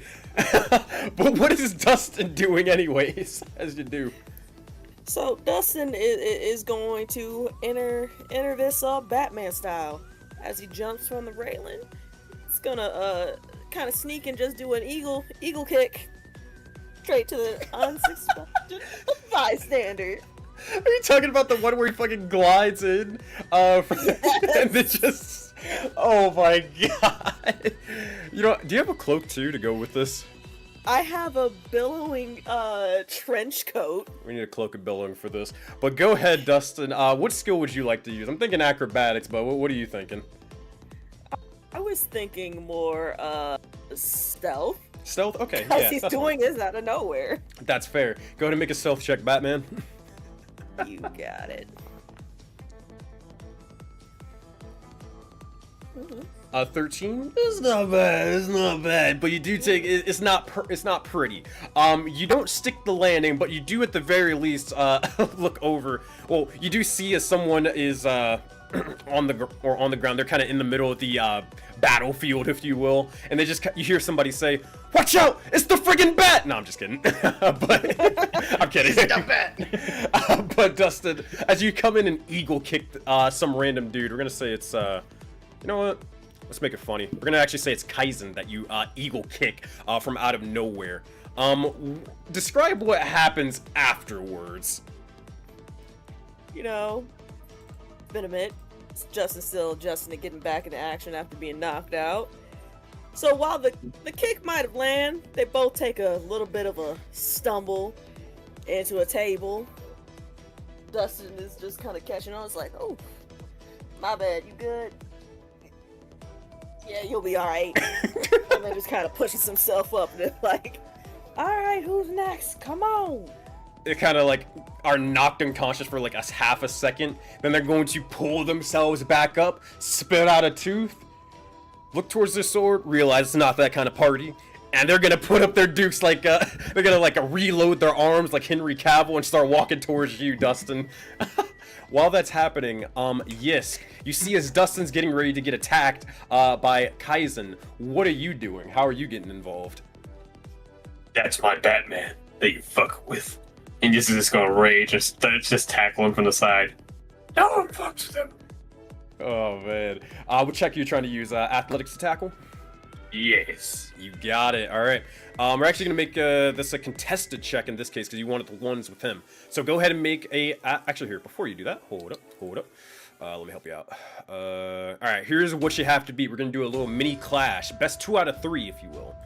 This is the first roll that you gotta beat. Oh dear God. But hey, you're raging. You have a chance. Go ahead and roll the dice. Baby. See, this is a showdown? The equivalent of one, yeah. Oh no, I failed. Do you get AP for showdowns? Not yet. Oh. Oh wait, no. I think I do got the first one. You might. I may want to check that out. You don't have to check it out right now, but the 16 versus a 24, you'll see, so you try to tackle this guy, and he just grabs you, like, granted, you're a pretty big dude. He just grabs you and just kind of knees you right in the face, before you get sent flying backwards into the table right here. Immediately, you look over towards Dustin. You see that you're a little bit bloody. Dustin also has a little bit of scrapes and tears onto him in his coat, but Kaizen looks over towards you, and he looks towards Dustin, looks towards Yisk, and he just runs over and jumps up and tries to do, damn, you guys don't know martial arts, but he's going to try to do like a kind of a jumping split kick to kick you, Dustin, and kick Yisk in the face simultaneously. If I can find a gif for it in the background, I will. But as this is happening, Yisk, go ahead and make another athletics check for me. This is what you gotta beat. You mean like this? Yep, that's the one. Oh my Let's God, do this. this dude's rolling crazy right now. What the hell? 22. Crazy. That is a tie. That means we roll again. Rollies. Rollies! I love it. You gotta beat a Yisk has 20 got it. or no 18. Don't say it out loud, fool. No, 25. All right. As he jumps up and tries to jump and kick you and Dustin at the same time. Describe what you do to resist. So you know how he split down the middle, and he left basically the most sensitive part open? Mm-hmm. Yisk with Auntie Jules' brass knuckles knees him right in the balls. Oh my God. As you do, it's very much kind of like from One Punch Man when he gets accidentally punched in the nuts. Yeah, it's like that. As this happens, he just kind of falls onto the ground. Okay, not cool, man. All right, he's gonna pull Never leave himself. yourself open. He's gonna pull himself back up. He's gonna look over towards you now, having a personal vendetta. And he's just gonna charge at you one final time. A massive right hook coming towards your jaw. Go ahead and make one final athletic check as you guys are tied. 1 for 1. Oh no, that's a 20. Oh. This is gonna end so badly, but you know, it was worth it in the end. Oh no! Yeah, it was bound to happen. I'd rather Yes. go down like a champ than win him by cheating. Yes, I'll let you describe your demise. What happens to the big guy? What causes him to fail the showdown? Yisk is just ready, and as he steps forward, it's the most idiotic thing ever. No one put up a wet floor sign. As he steps on some whiskey and just falls right into that right hook. Oh no! And with that, Yisk is down for the count, at least for a couple of seconds, while the fighting ensues. With that, you got your ones, but you're gonna have to get your revenge another time. Kaizen begins to, after knocking you out, he is immediately just taken into the swarm of people, getting into another bar fight right afterwards. But with that, as bodies are kind of being flung about, as chairs are flying, what is Wei doing throughout all of this chaos? It's Wei is dodging. Yeah. He's dodging? So like when bodies just literally go flying towards you, just kind of sidestep out of the way? And if anyone were to come at him directly, he'd essentially just redirect them and throw them across the room. Let's see. Shit. All right. Give me 2 seconds. You will have somebody. You will have somebody come towards you. It's not it's not some random dude. In fact, you look over Wei, and you see just in the chaos trying to take advantage of it, you see a smaller figure, bushy beard and more. And you see this guy. You see Bobby rushing over towards you and getting the same idea from Razik and getting ready to just kind of kick you towards the shin, if not try to punch you in the balls. What do you do, Wei? As Bobby runs at Wei and goes low, Wei kind of just does a cartwheel over him, like how is it? He does a cartwheel over him, kind of like putting his hand on Bobby's head and pushing him down into the ground. Oh shoot! Okay, I like it. What type of skill you want to use for this?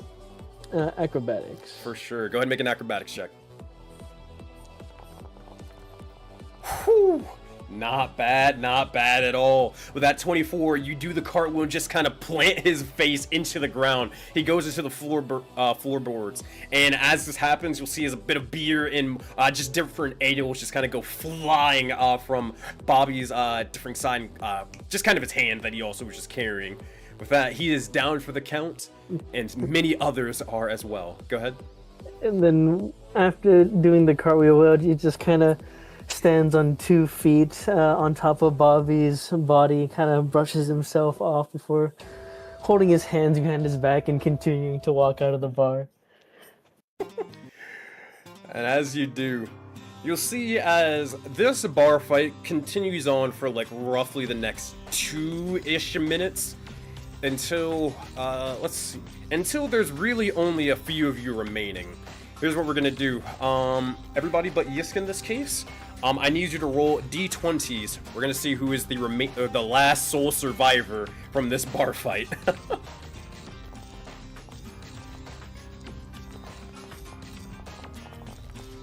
13, 17 for Sylvia. Not bad. 8 for Trixie. Short with a 2. Oh no! So she just like knocked out that one guy, immediately got clocked a second later.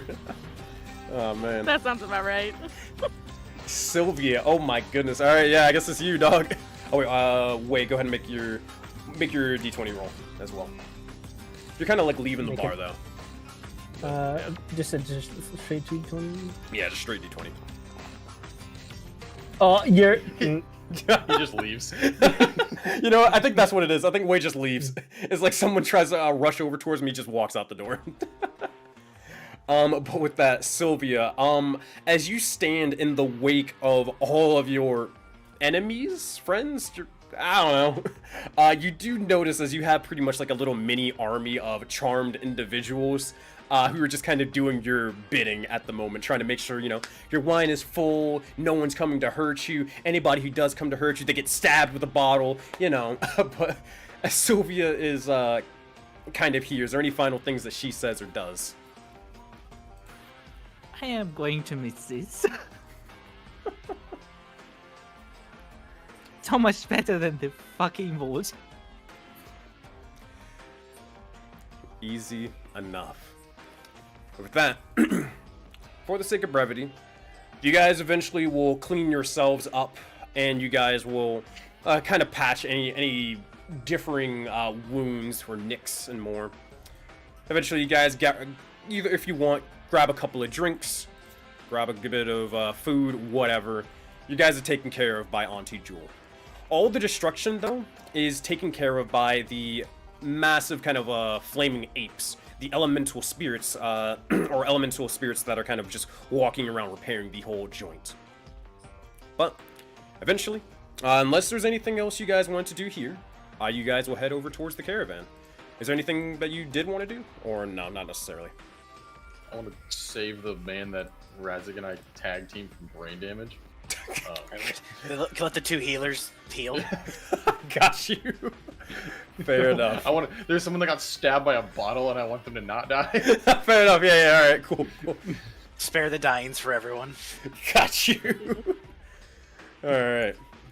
Easy peasy. Anything else beyond that, or are you guys heading down? Let me drag it. Alrighty.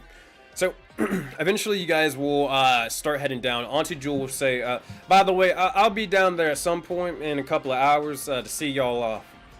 But I'm going to take care over here. With that, you guys head over towards the caravan. Let me copy and paste your tokens. Give me 2 seconds. We'll do this. Okay. You'll see a couple of your guys are kind of talking amongst one another. The general vibe of this campsite is it's very much ran down. You guys haven't been able to really take care of it at all. But understandable, you guys were literally locked in a vault for several months. But beyond that, I mean, you do see as they've been able to survive here and there. There's a lot less people than you originally had. Some people seem to either cut ties and went their own separate ways, and you haven't been able to really do anything to stop them. But you do still have at least a healthy enough campsite, as this is where you guys come in. Where is this? There we go. Let me know if you guys can't see anything when you get there, though.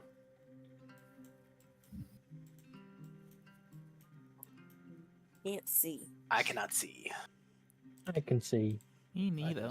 Now I can. Oh, now I can. Okay. Now I can. We can see. A couple things of note, just to point out. One, you'll notice as Ace's House of Cards is kind of been... Bill Roy has been constantly trying to make sure that it stays, you know, up, rather. You also will notice individuals like Carter, Jasmine, Atticus, and Mary are also here. They're kind of just talking amongst themselves and trying to figure out what's happening, but they're really just waiting around, biding their time. You'll also see as Fred and Gashir, the people that you plan on taking with you, they're just talking amongst one another. Fred is trying to beat the shit out of Gashir as usual, and Gashir is also trying to beat the shit out of Fred. Beyond that, you'll also see as your 3 enforcers these are the individuals that you were able to liberate from Clear Skies' camp, and they leveled up in the process. So these are the spies and the gunslinger. One thing that I did actually get wrong was that you guys actually had an extra Dagger Master enforcer rather than a gunslinger, and that is going to be this guy here. His name isn't posted. What the fuck? His name should be Yula. Where is he? I will change his name in a moment. There it is, Yula. But yeah, that is who these individuals are. If you wish to go speak to them, that is up to you. Oh, I got them mixed up. That's why. Wrong. There we go. All right, but yeah. That said, the caravan is yours to pretty much explore. You guys can talk amongst yourselves or with the NPCs. But you probably do at the very least want to tell the NPCs like, "Hey, we're going out. You're coming with me. You're going to this place." You probably want to do that in character. Don't attack the goblin. That too. So, what do you all do?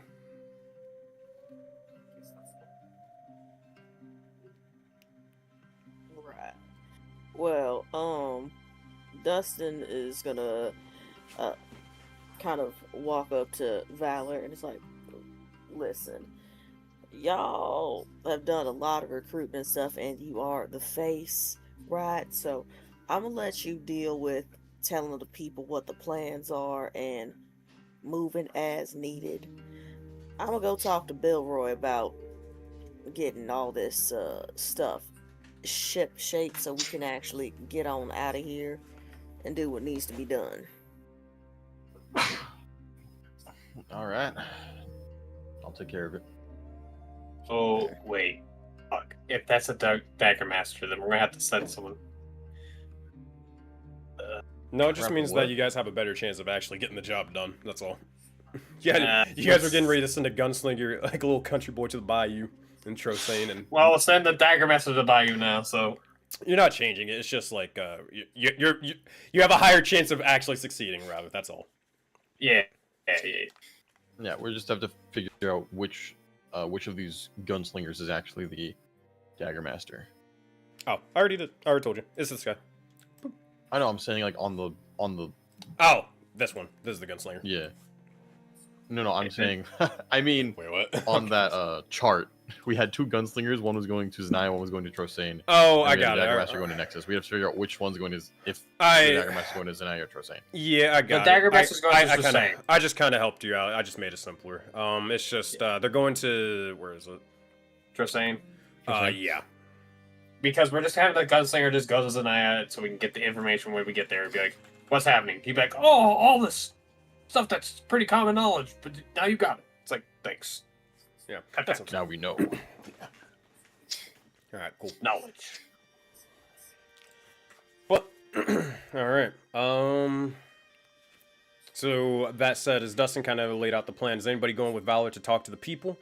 And is anybody going with Dustin to talk to Bilroy? Bilroy being this little weird goober. I'll probably stick with Valor. Got you. Same. I was gonna go with Velo too. Right. Sersha's just gonna follow Razak. Got a posse.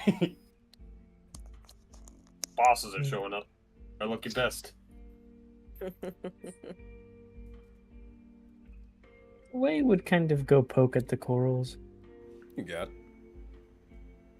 Oh, Slide to the left. Slide So to those the guys right. all selected. Crisscross. All right. Here's what we'll do. We'll do. Yeah, we'll have Dustin. We'll take care of this for. Actually, no. We'll have Valor. We'll have you go first, and then we'll do Dustin second. It'll make more Okay, sense. well, then we're gonna go. Got We're gonna it. go over here. All right. Cool. I cannot tell. What's this person named? I gotcha. What the fuck? There we go. Eula. Eula, Falani, and then. So this one's the gunslinger. Yep. Yes. So you look over towards these individuals, and you're gonna see immediately, very similar to nothing changing from their art. A small kind of gnomish woman seems to have purple hair and kind of blades strapped by their side. They're keeping a little bit of a smaller presence compared to everybody. Just kind of not really talking to too many people. You also see a orc who seems to have a hood over him, kind of hiding most of his facial features. Though he's, an orc, he's bigger. He definitely seems to be nimble with the way he's kind of just playing with a couple of daggers at the moment. You also see is another woman seems to be kind of tinkering with a kind of like a weird crossbow firearm that they have. They're kind of just messing with it, trying to adjust it. They'll see you guys and kind of nod. But what do you say to him? Kessa, Eula, Falani. Hi, Cap. What's the deal? Wait, you guys are alive? Yo. You expected different? Well, I mean, kinda, yeah. You kinda just, went and fucked off for, like, what, 3 months? Yeah, the vault is kind of a place. But we're back now. Is this gonna be, like, a reoccurring thing, or, like, It's a great question. Right, so we have some assignments for you. Main thing, we're heading out. We're going to Zanaya. And you, Valani, we need you to go there ahead of us. Just kind of talk with the people, see what's going on. Specifically, we need you to know some information on where a red bijou named Nova is. What's the other characters? I have the notes somewhere. Give me one moment. Lizard Warlord. Is a war? Yeah, hold on. We don't got a name. We just know it's a lizard warlord. Is a lizard warlord woman out there as well? And one more. Who is it? The elections. Guess yeah. Maybe it's a different thing. Whatever. Yeah, and then there's apparently these elections going on. Need you to give us any information you can about that, and then just regular goings on. All right, keep your head down. Don't put yourself in a bad situation.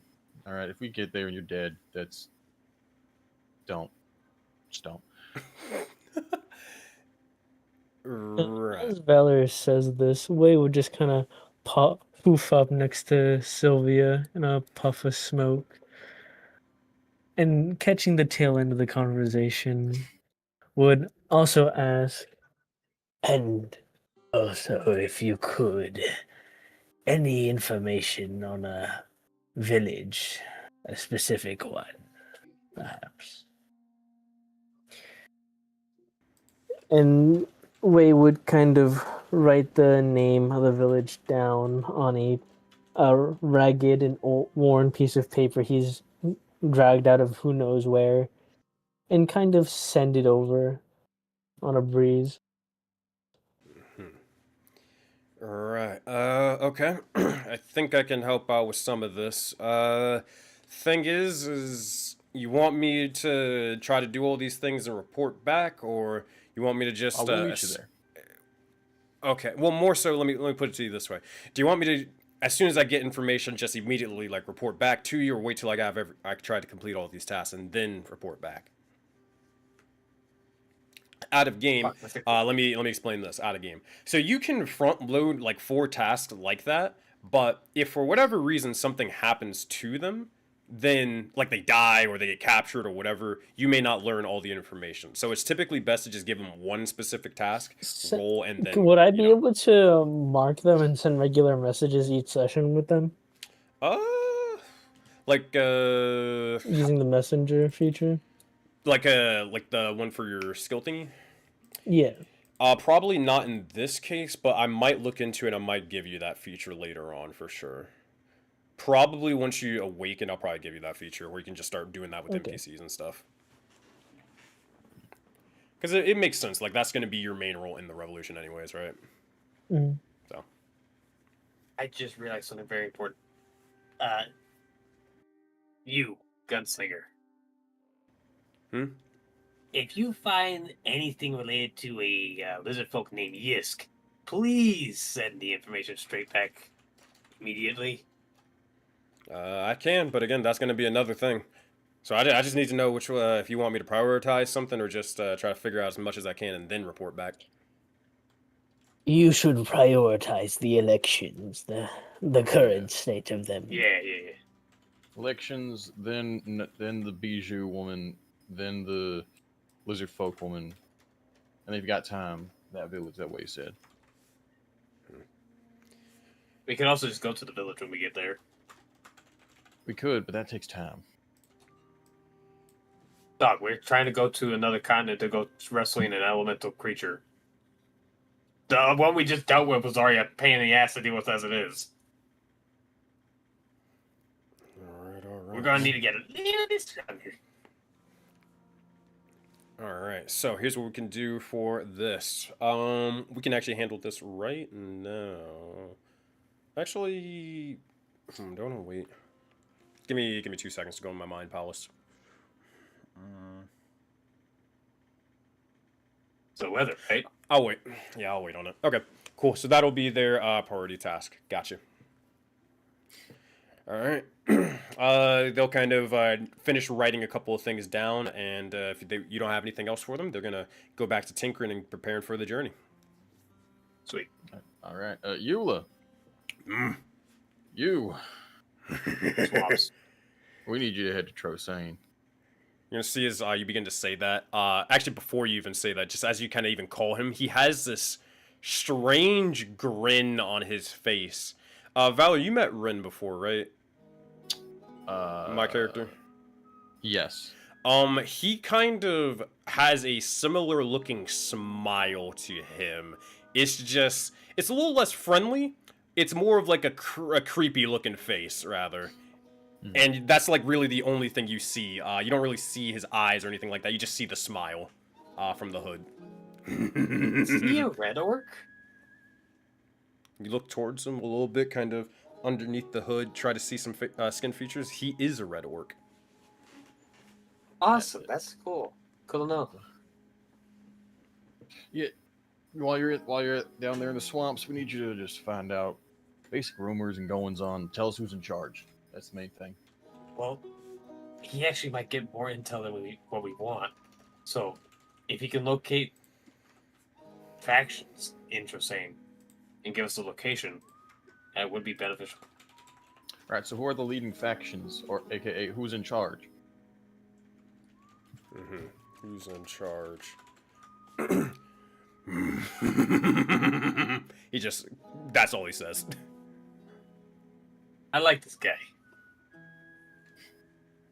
Yeah, he'll do it. I bet. All right. Yeah. That's it. So factions in Trosane, who's in charge? You got it. All right. And for Kessa. All right, Kessa. There's one place left that's near here, at least. Going to Nexus.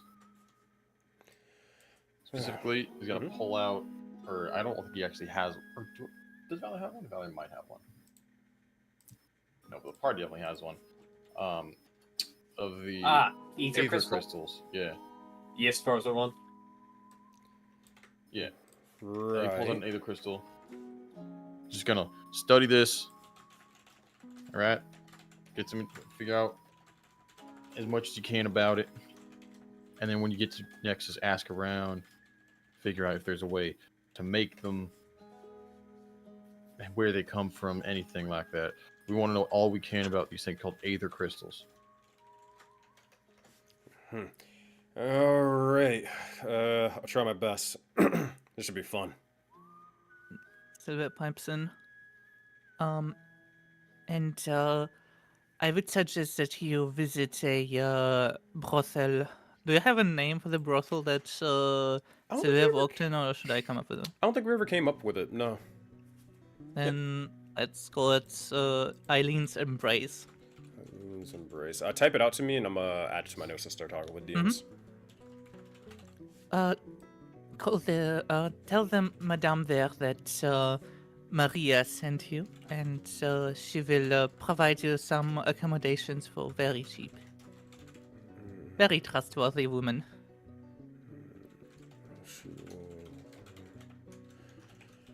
She finishes writing. She finishes writing everything, and she'll look over and say, "All right. Anything else?" No, that's it. Report back when you find anything. Send a message if you have to. Remember, by the way, this Eileen, or Madame rather, is there anything else you want me, or just like go there in my free time? I am telling you the name of my safe house there. If that was not clear. Sorry. Jake goes south, you go hide. Sorry. I gotcha. Again, this is the first time I've met any of you. Well, besides No worries, some of you. we all begin somewhere in this spy business. Person from the vault helped us, now part of us. Sylvia, you look over towards them. Go ahead and make an insight check for me. I know. Oh god, I know. So I bet. Is my character sheet there?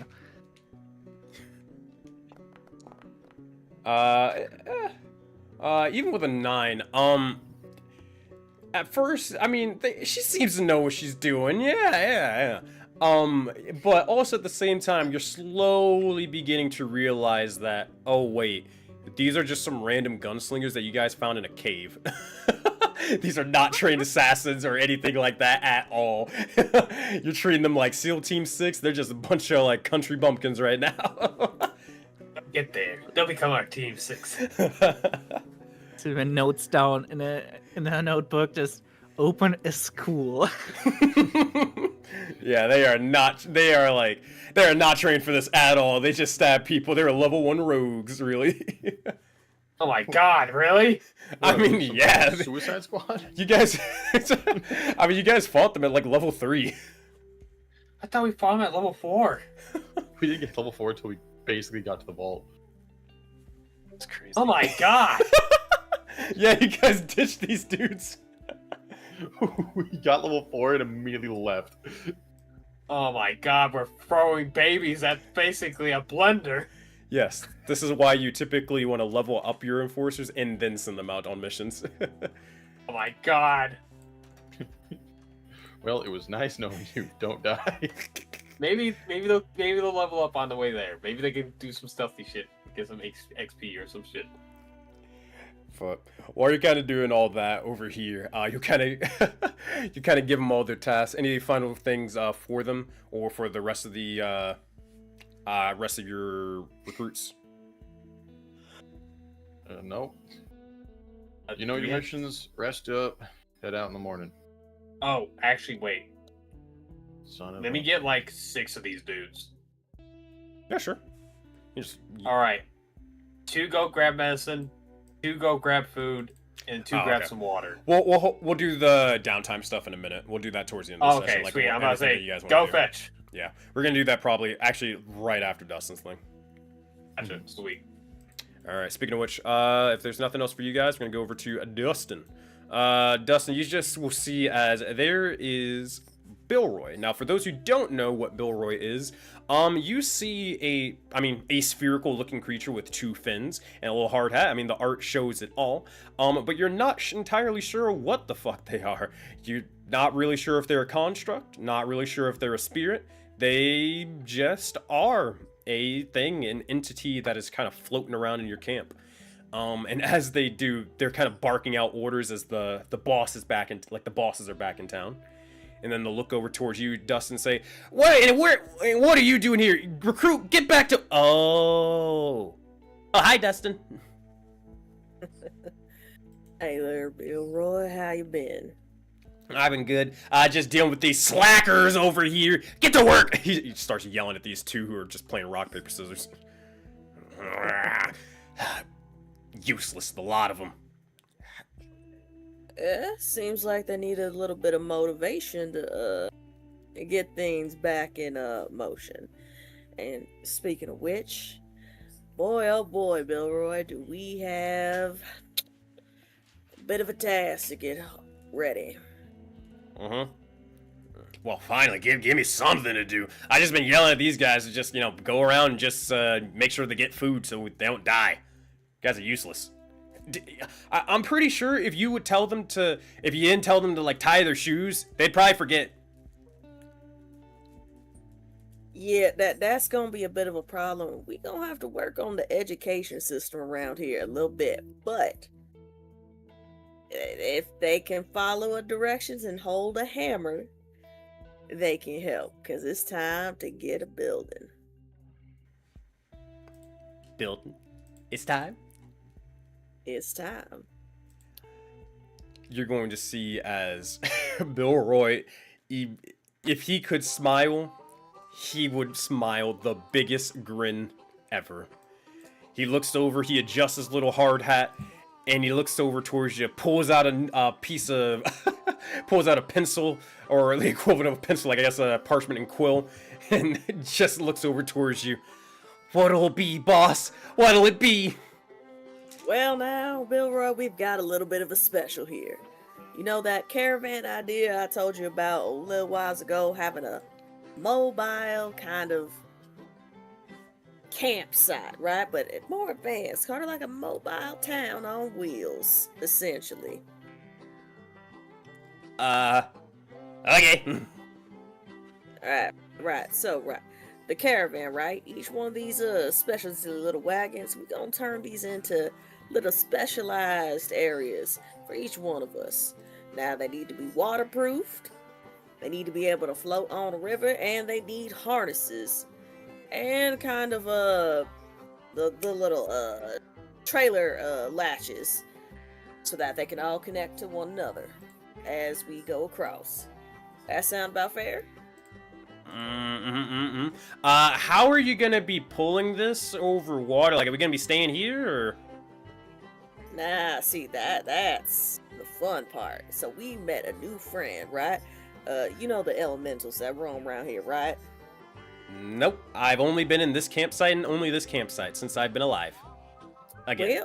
Well, that is fair. We gotta get you going, Bill. Well, we gotta get you out there. That's okay. That's why we're getting mobile. So we have a huge friend, right? A water-esque creature, but big enough and strong enough to pull the caravan across the way.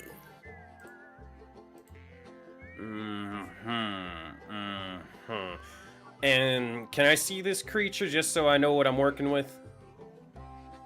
Yeah, one second, and Dustin will call across the way. Sylvia, Miss Sylvia, if you don't mind, can you come here, for a spell? Sure. I need you to introduce our watery friend to Billroy here, so we can get proper measurements for the caravan, if you don't mind. All right. Then summon Snoona. Alright, as you do, Billroy will look over towards them, and immediately Billroy will begin to just shake and vibrate with excitement. Nuna? Is that you? They're gonna freak out, and they're going to just kind of pick them up and hug them to death. Oh my gosh, wait, what the heck are you doing here? Alright, now where's the beast? You're holding? What? So, I'm sorry. You know each other? Yeah, of course we do. This used to be Phoebe's pet. Huh. Right. Okay. Well, this was said beast that I was talking about. Nuna, could you please quickly transform into your larger form over there in the water? Yeah, they're going to kind of jump from your hands. And all of you guys, whether you were paying attention or not, you're going to see as a massive, giant water dragon will begin to form right in the midst of, or right outside of your little caravan. It is a lot bigger than this. It takes up about roughly... I didn't get the token. That's fine. That kind of works out this way. But it is roughly about... dang, I can't even draw it. It's big. I'll just tell you that. It's big. Come on, And then it Chad, was like- trust your production quality, man. Oh, my bad, man. I got you. Sorry, dude. It was like super huge and it looked like that. It's taking up like this form, though. It's basically taking up this like Noodle. entire side of the water. Alright, bop, bop, and bop. So, yeah, as you guys don't warn the gunslingers, immediately they're going to all draw their guns and freak the fuck out. Half of them are immediately, because they're all pansies at the moment, you guys bullied them into joining you. They are not that strong. They will all, most of them will actually just hide behind the tents. Other people will get ready to start taking their guns and get ready to start shooting Nuna. What do you all do? Whoa, whoa, whoa, whoa, whoa. None of that, none of that. There's I our feel friend like- and our way to get out of here. Boss, what are we gonna do? This thing's gonna eat us, man! We eat it first. No, I'm just kidding. Oh, I was gonna say, don't say that. I feel like that's quite the appropriate interaction from them. You're good. We're good.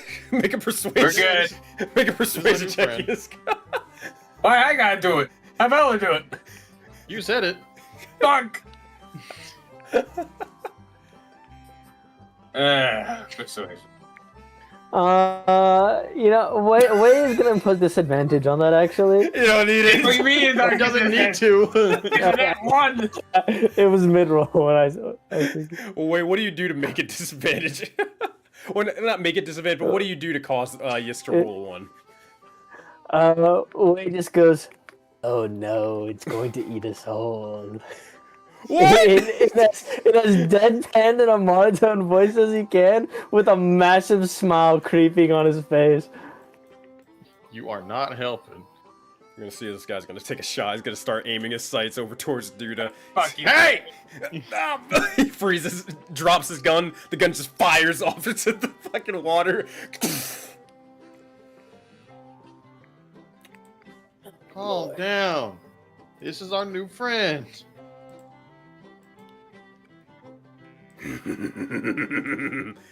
Eula just laughs.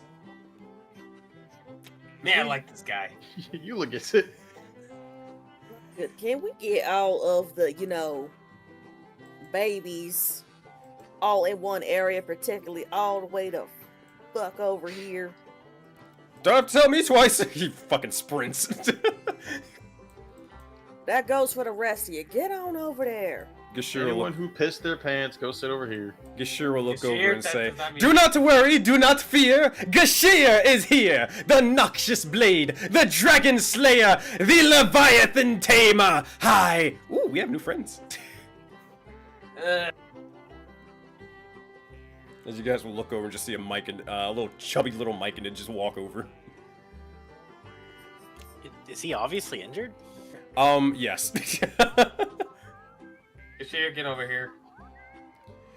You kind of see, looking over towards him, Razik, it's more of his pride is hurt, but, he took a little bit of psychic damage. But specifically, he does have a couple of bullet wounds that he tried to shittily, fix and mend himself, but it did not really work.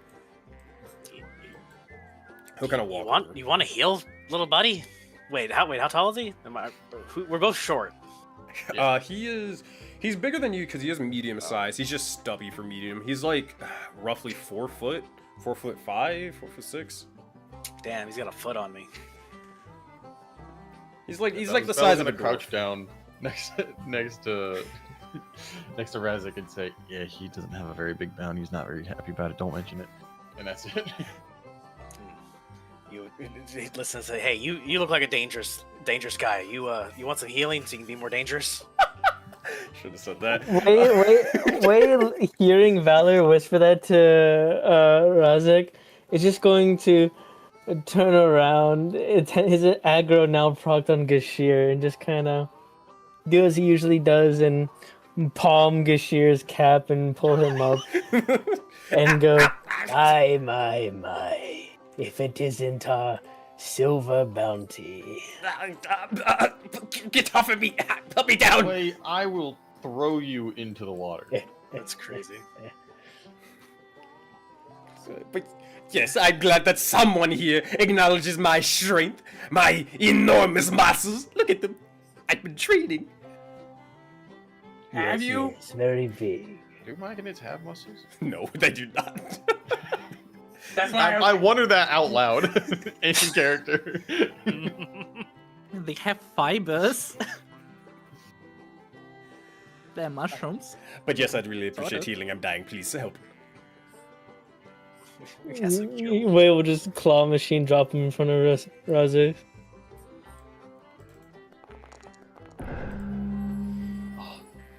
2d8 cure wounds. Oh I love my it. god, it's so beautiful. Healer, thank God. Healer that doesn't hurt themselves. We can finally survive a little bit longer now. Notice everyone is amazed by some simple healing. Like, hey, are you guys okay? No. You seem traumatized. Yes. You see that thing? You're pointing at Nuna. We did fight it. It's so big. How? I'm really not sure. To be honest, I think we just did it out of spite. We just didn't want to die until we killed it. Well, it's also because we figured out that water tends to freeze easily. Funnily enough.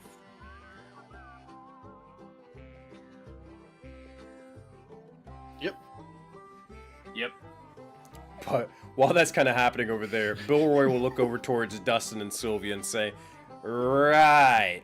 Okay, I think I can work with something here. But you know the rules, and actually, you know what? Here. So- Hey! I'm kidding.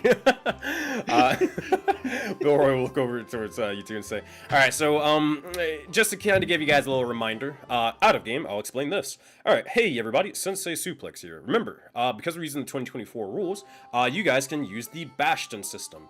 This is essentially you guys being able to make your first set of Bastions. Bastions cost a bit of gold to do so, which is why the party got a bunch of gold to spend it on." To spend on said bastions. Where is it? I will post the how much a bastion costs to make. You can ignore the time, but in order to start, you have to make a cramped bastion, like for that facility space, and you can upgrade these over time as well. Here, let me. Oops, what that? You can also refer to the. What the hell? Here, I'm just gonna link the mechanics chat for where you guys can read all of this. Hold on. Oathbound, mechanics, bastions. Where is it? Here we go. Alright, I'm gonna link all of this. You guys can read a little bit more about it. You can get all that information. Where are you guys at? You guys are level 5, so that means, yeah, each of your bastions can now actually have 2 special facilities, rather. So that's 2 special facilities per person. I'd say we're level 6. I know. It starts at level 1, and then level 5, and level 9, then level 13. Like, those are So we the, get the level 9, quote-unquote level 9 bastions now, right? Yes, correct. Alright. But you guys can look over into that. I'm gonna try to go, if we have enough time, I'm gonna go around the table, and if you have gold, then I will ask what bastion you are building. If you're wondering if a bastion has a specific effect, I'm just gonna play it by ear. I'll see what you want to make, and then I'll tell you what it can do once you make it. Like any special effects, rather. So like if you want to make a garden, make it grow food, then we'll talk more about that once you build it. Alright, but I'll let you guys do that in the background. In the meanwhile, we will go around to, I guess to each of you to see if there's any final things that you want to do for the last 30 minutes of this session. Or any downtime things you also want to do. So, we'll start with going over to Sorsha. I imagine you and Razik probably don't have much of anything to do, because you guys just got here like 2 hours ago. Yeah. But No money Yeah, gift chat. I would agree. yeah, all right, cool. Is there anything that you guys want to? Do you guys want to talk to one another, or any of the NPCs here, like, or talk amongst yourselves, or now you guys are just kind of chilling, getting used to all of this? Kind of taking it in, seeing what's going on. Yeah. Yeah, just getting the lay of the land. Got you. Easy. I'm peasy. trying to heal this silly little dude. Oh man. Can you guys excuse me for one moment? All right then. We're gonna go over to Valor. Actually, Valor. We can do this later. You want to? Okay, you want to do it later? All right, cool. Yeah. All right. Just that's what I'm going to do. Got you. Then we'll go over to Sylvia. Sylvia, this is so. Is there anything that you want to do as downtime? You can send any of your lackeys over here until you guys decide to call them a name. You can also just call them the Vox Populi, like you guys. But yeah, is there anything that you send them to go do in your stead? Whether that's buy some resources, buy some items, whatever. She's going to buy some items like disguise kit and stuff like that herself, probably. But what she wants to do, if that's possible, is to probably with Jesmire think of a bit of a plan of like making so that the Crown's Guard thinks that she's still in Thrine. That would be something that she wants to do to offset a little bit the fact that she has a bounty on her head already. So make the Crown think that you are alive or not alive. Make them think that she is in Thrine. I think Oh, okay. making them think that she's dead is a bit too much of a stretch. Yeah. They like saw some rumors that like a person by her description has been seen here and there and stuff like that. Mm-hmm. Maybe like even to divert some attention off of Jesmire to make the Crown's Guard think that this woman who isn't even there is actually the leader of this cell, so they don't search for Jesmire. Mm-hmm. He will try his best, but just know he is literally just the weed man. He will try his best, dog. Alright. So buy a disguise kit, talk to Jasmire, make them think Sylvia's still in Thrine. Anything else for you? No. Alright, easy peasy. Then we're gonna go to Dustin. Anything that you are trying to do or tell your lackeys to do? Right. Since Dustin has been away for so long, he's not impressed with the performance that he's seen thus far. So he's going to give kind of a crash course lesson in learning how to build stuff and being self-sufficient. Mm-hmm. Basically survival course. Got you. Alright, oh boy. Dustin, as you kind of start trying to convey some of these some of the lessons to these individuals, some of them are getting it. I mean, you are a native from Thrine. So let's see how this goes. I'm gonna give you advantage, but go ahead and make a persuasion check to teach these these guys on how to survive how to build and how to sustain yourself here. Or somewhere else in Thrine, because they're not staying in this area. They are going to get killed if they do. Right. Okay. That's now if you don't like that.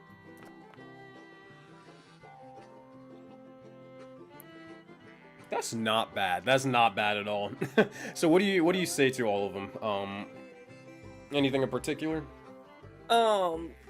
He's going to, because he's had experience being like nomadic. He's like, all right. So first thing you're gonna learn about is plants that are edible and things that you can use along the way to help get like basic medicine, working with like what you got to make makeshift things of that nature. And as you grow, if you can kind of farm as you go. Y'all have wagons, get some soil, plant it in there, kind of like simple things. And for those of you who here has magic capabilities, I see you. I'm gonna teach y'all how to do mending. There is no one here with magical capabilities, unfortunately. Oh, damn it! I'm so sorry. Ah! It's Again, okay. these are level 2 rookies. Level 2 Right. goons. That's it. Yep, alright. Those of you who know how to shoot a gun, we gonna teach you how to shoot better. Oh, they all raise their hands like, yeah! Yeah, we gonna teach you how to hunt. Cause you're gonna have to find some game on the open road. Alright, who's ready for target practice? They all fucking like cheer and scream. They're about to fucking bust open the kegs of beer. Like they're ready, man. But yeah, Enough pot shots. All right, but so Dustin, you're just trying to basically like train them to survive and basically how to like shoot a little bit better, try to level them up a little bit. mm-hmm. Unfortunately, you don't have Zinni here who would be able to truly level them up being the warlord, but you can definitely get them, enough of an idea so they probably won't die if they were immediately attacked. Like, just by any set of Crown's Guard, right? Right. Alright, for themselves. Alrighty. Cool. Anything? Oh, I meant to ask Sylvia. Same question is gonna go to you, Dustin. Sylvia, are you building a bastion? And if so, what bastion are you building? I am looking at the bastions at the moment. Okay, take your time. This will be, just so you guys know, whatever bastion you build, that is going to be your quote-unquote room on the caravan. Or your wagon, rather. Oh wait, shit. Then I might have to switch my idea. You can have, I think you can have two, or it's either you have, it explains it. Either you have one room and it has two facilities in it, or you have two rooms. It'll tell you in the bastion system. But, Dustin, same question to you. What bastion are you building? Dustin is building a bastion, and for right now, the best thing to do is we're gonna go with a workshop. Workshop, you got it. Alright. Bastion workshop. Cool. And if you're, depending on the next time, or what session it is, the next time we are pretty much out at sea, you'll be able to describe how your workshop or how your room looks like. And hopefully if I can blackmail Maple, I'm kidding. Hopefully if I can get Maple on it, maybe she can actually make all of your guys' rooms. So you guys can actually, like, you know, walk inside them and stuff. I got an idea. Alright, Sylvie, what you got? I need you to allow it that there is this Zentrum travel station, which seems like the only level appropriate thing that has something to do with spying because of the research reconnaissance order. Let's take a good old look. It wouldn't be the Zentrum, because obviously that's Forgotten Realms. Yeah, but, you know. Alright, where is it? Like, What is it called again? Zentrum what?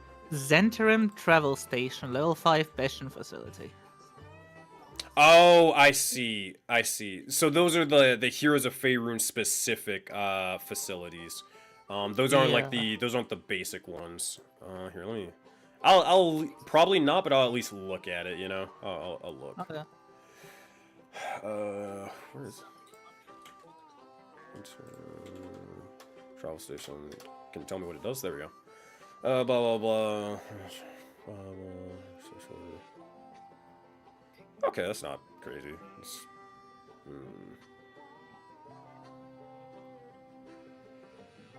Yeah, I'll probably allow it. Yeah, it's probably allowed. That said, one thing that you will have to do if you guys do choose to make a bastion, you'll have to order one random person that you're taking with you to be your, how you say, hireling to do so.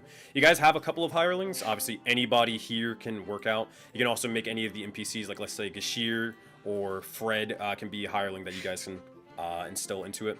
But who do you want to be your hireling, Sylvia? Just some random bozos? No, yeah, we don't have anyone. You got it. Meet Jimmy and Timmy. There you go. All right, we're gonna go to the I am next going one. to teach you how to do reconnaissance. I can't wait to go spy on some shit. Really? We're gonna go over to Dustin. Yeah, same thing, just random bozos. Yeah, we're taking some of the Dune Syndicate folks that Dustin was like, yeah, you three. Congratulations, you're putting your hands to work. All right. Let me know. You'll let me know how many hirelings you guys need. Just put it in the chat somewhere. Like put it in the founder chat, and then I'll make sure you guys have enough people for it. Okay. Next person, Yisk. What you doing for downtime? I'm making myself a trophy room. Trophy room, got you. Cool. Anything else you're telling the revolution to do in your stead, like buying supplies or anything like that? Yeah, I'm gonna grab like I said, 6. Yeah, these 4 will actually do it. What do you have? I'll grab these. Grab supplies. Grab Yisk a very large trench coat, or like hood, or something that he can hide himself. Got you. Very large. Because he does trench coat. not trust Zanaya. Got you. And then supplies. What would you mean in particular for supplies? Food, water, medicine. Food and Yeah, water. pretty much those. Yeah, they'll just buy it from Auntie Jewel to make it easy peasy. For food and water, it's not much. It is about 1 gold per. Excuse me, 1 gold per resource. And if they can, see if they can find some dynamite. Dynamite? They should be able to. Blasting powder isn't that crazy. Let me check. Sweet. If they can find me some dynamite, that'd be great. Trying to find how much it costs though. Alright, thank you. That did not work. Explosives? There we go. Stick of dynamite. It does not tell me. That's wonderful. Alright. I'll look it up in the background. But anything else, that you'd want? It says I need a hireling for the room. if anything, I'd like to take what's this guy's name? Way over here. Oh yeah. Carter. Carter, isn't he? I think he's staying. He's staying in Throne. That's what you guys said. Damn. All right, let's see who I can grab. Oh, this guy actually looks like he might be a trophy collector. Sure. Yeah, you can take the brute. Actually, I remember you actually said you want to train the brute, anyways. Oh yeah. Come here, you. All right, you We got gonna Leroy. carve it up together. Leroy. Leroy. Alright. I'm not gonna remember any of these names. This one. Got Leroy and Gashir as my students. You got it. Alright, so anything else for Yisk? I got, trench coat, food and water, trophy room. I think that's everything. If not, I'll let you know. Okay. Alright, also it's going to be 125 gold pieces per stick. You can only buy a max of 5. God damn! Guess I'm just gonna have to buy one stick of dynamite. Alright, okay. 1 stick of dynamite, you got it. We're gonna go over to Wei. What are you doing, for downtime?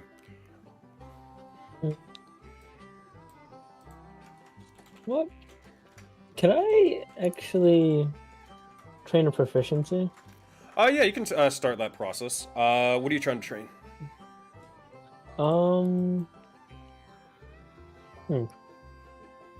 Right. Right now it's between medicine and medicine Medicine? Is anybody here? and survival actually. Medicine or survival? Who? Because who here has survival? Yes, right. We have a couple Hello. people. Yisk, Dustin, I think. Valor, Yep, do you have Dustin survival? got it. Do I have survival? Same thing with you, Sylvia. Yeah. I do not. Sorcerer, do you have survival? Oh, fuck. I remember what it was. I don't know. I'll have to look.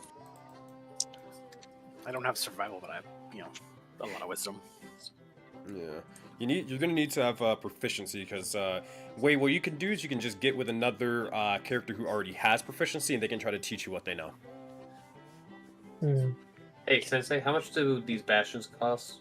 It tells you. I think it's 250 gold to start. Yeah. 250 gold to start? Yeah, you guys That were like means- really broke when you first got this system. Okay, so that means minus 250, minus 500, minus 9. Don't take that as the law. It should be. I'm pretty sure it is that, but yeah, it I'll should double be check. that. But yeah, double check it. Yeah, it depends on the size of it. Actually, Sensei, can I use my downtime to craft something? Yeah. What do you want to craft? I want to make an I'm forgetting what it's called. The fucking ink claw. Fucking. Claw. Tell me the rarity of it, and It's an uncommon item. It's the Uncommon? fucking. I'm forgetting. It's like mandatory for like most monks. Like almost everyone had it. Eldritch Claw, That's that it, too? Eldritch Claw, Oh that's yeah, it. Gotcha. Okay. Yeah. Yeah, that's That's pretty 1,000 Or gold. insignia of claws. simple. One or the other. Do you want the one that does Well, that too. extra range or the other The one? one that does more damage, or Do you want to hit people from 15 feet away with an extra 1d6 or the other one? or just have a +1 to hit. Yeah. Yeah. Sylvia, what room did you And- And I would be using my calligraphy tools to make that. Got you. Alrighty. Here's what we're gonna say. We're gonna just use the original downtime rules for it, just for the sake of everything. You'll have the time to do it, and you'll have a couple of people to help you out. And if worse comes to worse, Osadi can basically show you a couple things and then just make it as an artificer. Alrighty. So however much gold it would take to craft it in the West Marches, that's how much it's gonna take for you. Yep. It would take 100 GP. And this is without a crafting component, so you gotta do all this. Yeah. Oh, 100. The 100 GP is the crafting component. yeah. Alright. Other than that, so you're crafting that item. Are you making a bastion for yourself or nah? The bastion I would want to make is unlocked at level 9. All We right. have the level 9 bastions right now because we're Like it's a level 13 bastion. We need to be I level. see, Yeah. I see. Just to double check, Mhm. we are doing the trophy room. What are the other 2 rooms again? I got a workshop, and then Sylvia, you got the Zentarum. Oh my god, I'm gonna keep Travel fucking- station. Just I'm gonna, travel station. I'm gonna tell you this now. I'm gonna be asking about this like 20 times. I am so sorry. So now I I put travel it in the general chat. Just be broke and you don't have to think about it. Well, unfortunately, I'm the guy tracking our resources, so I'm like, all right, I gotta make sure I do this right. Okay, so Life that's was another so much 1,000 easier gold. before Sylvia joined the group and persuaded a dragon to give up its code. Okay, so that's another 1,000 gold con. Having plus 11 persuasion's a hell of a drug. It is. And then that's the whatever fucking room. Alright. But yeah, if that is everybody from what you got, Valor, going over to you. Just downtime in general besides talking to you, the troop here. What would you have Valor do?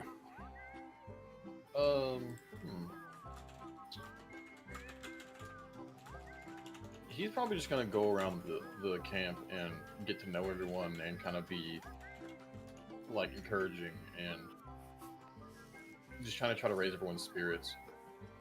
Mm-hmm. Be in the face, you don't necessarily need to roll anything.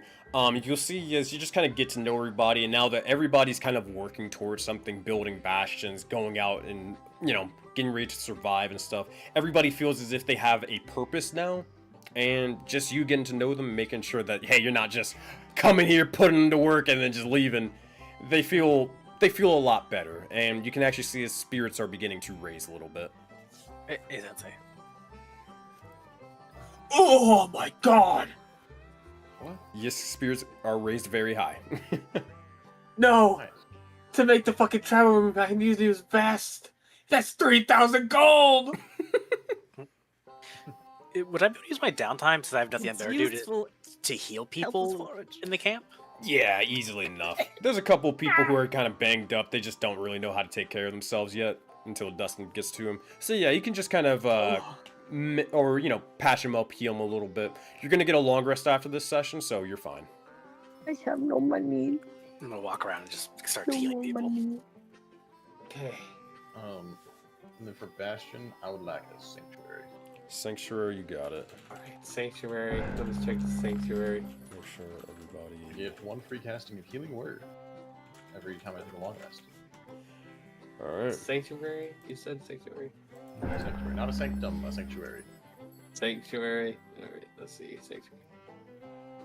So, Valor, you kind of head down over towards this group of individuals. Anybody else who wants to kind of join Valor and kind of listen in onto this, you're more than free to do so. But it's kind of approach them. Carter's just talking with Mary, and Atticus is just trying to... He's kind of by himself, but he's just kind of like examining the horse over here that is very much old, decrepit, and should probably be dead right now. You guys never got another horse. Yeah. We're spending money now, so someone go buy a horse. Can I heal the horse? You can't heal him of old age and disease. Oh. Unless you got less restoration. Yeah, I do. Oh, okay.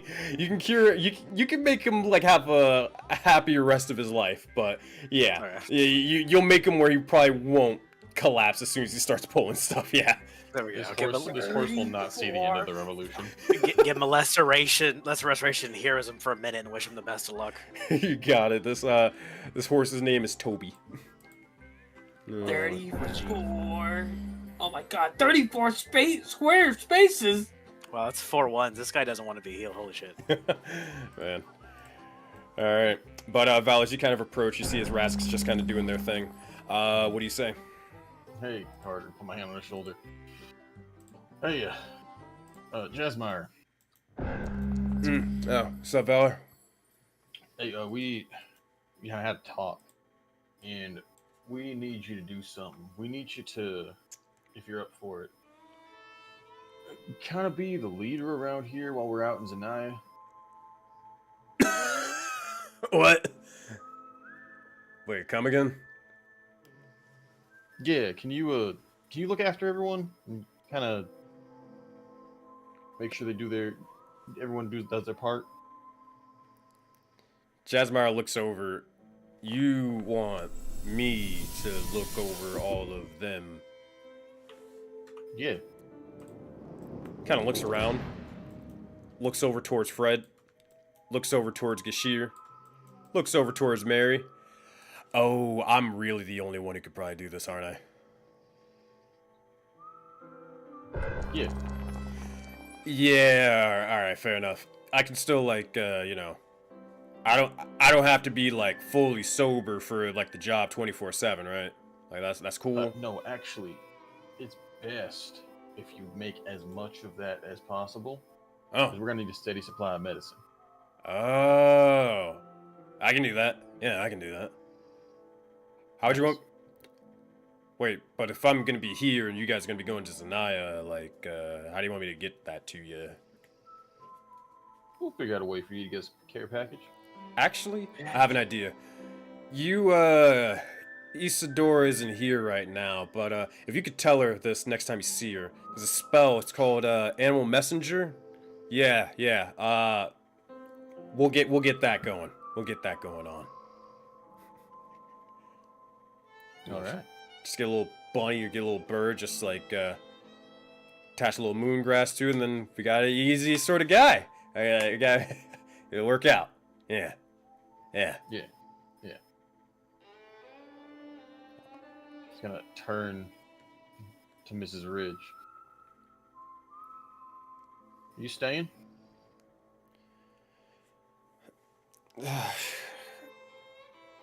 I honestly don't know what to do. You could use your help. And I could use yours as well. But we have a target on our back, so I don't know.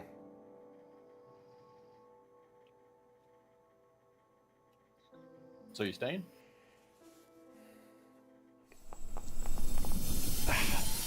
How would you have me help if I was to? You need to be our ears to the ground.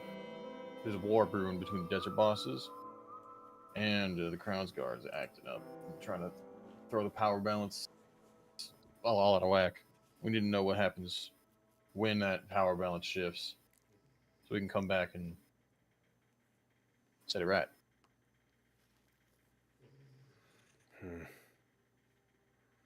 And I won't have to, like, get involved with... will I have to get directly involved with any more desert bosses? Unclear. I appreciate the honesty. Well, as far as I see it, it's either I go it alone and am probably hung by next week, or I take my chances here and get my hands dirty again with all of you. So, if that's how you think I could probably best be safe and best help you guys, then, I mean, you saved my life. I can never repay you. No, I brought you back. There's a difference. Kind of laugh and say, very well. Then that's what I'll do.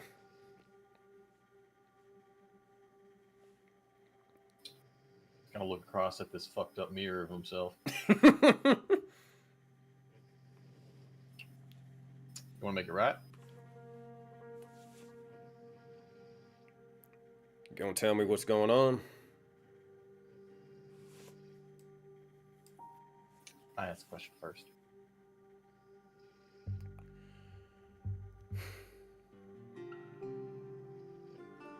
You did also, well, you know, capture me first. She did also lie to me first. We can keep doing this, or you can try to make it right, or you can leave. Intimidation check, Valor.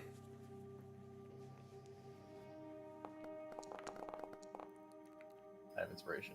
Okay, go for it.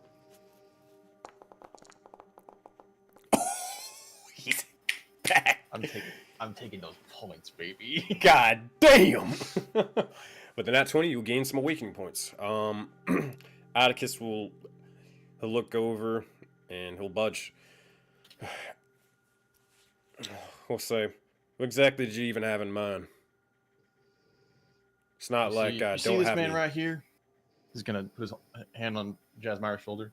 This is the most important man in your entire world. Saw, dude. Keep him safe. Yeah.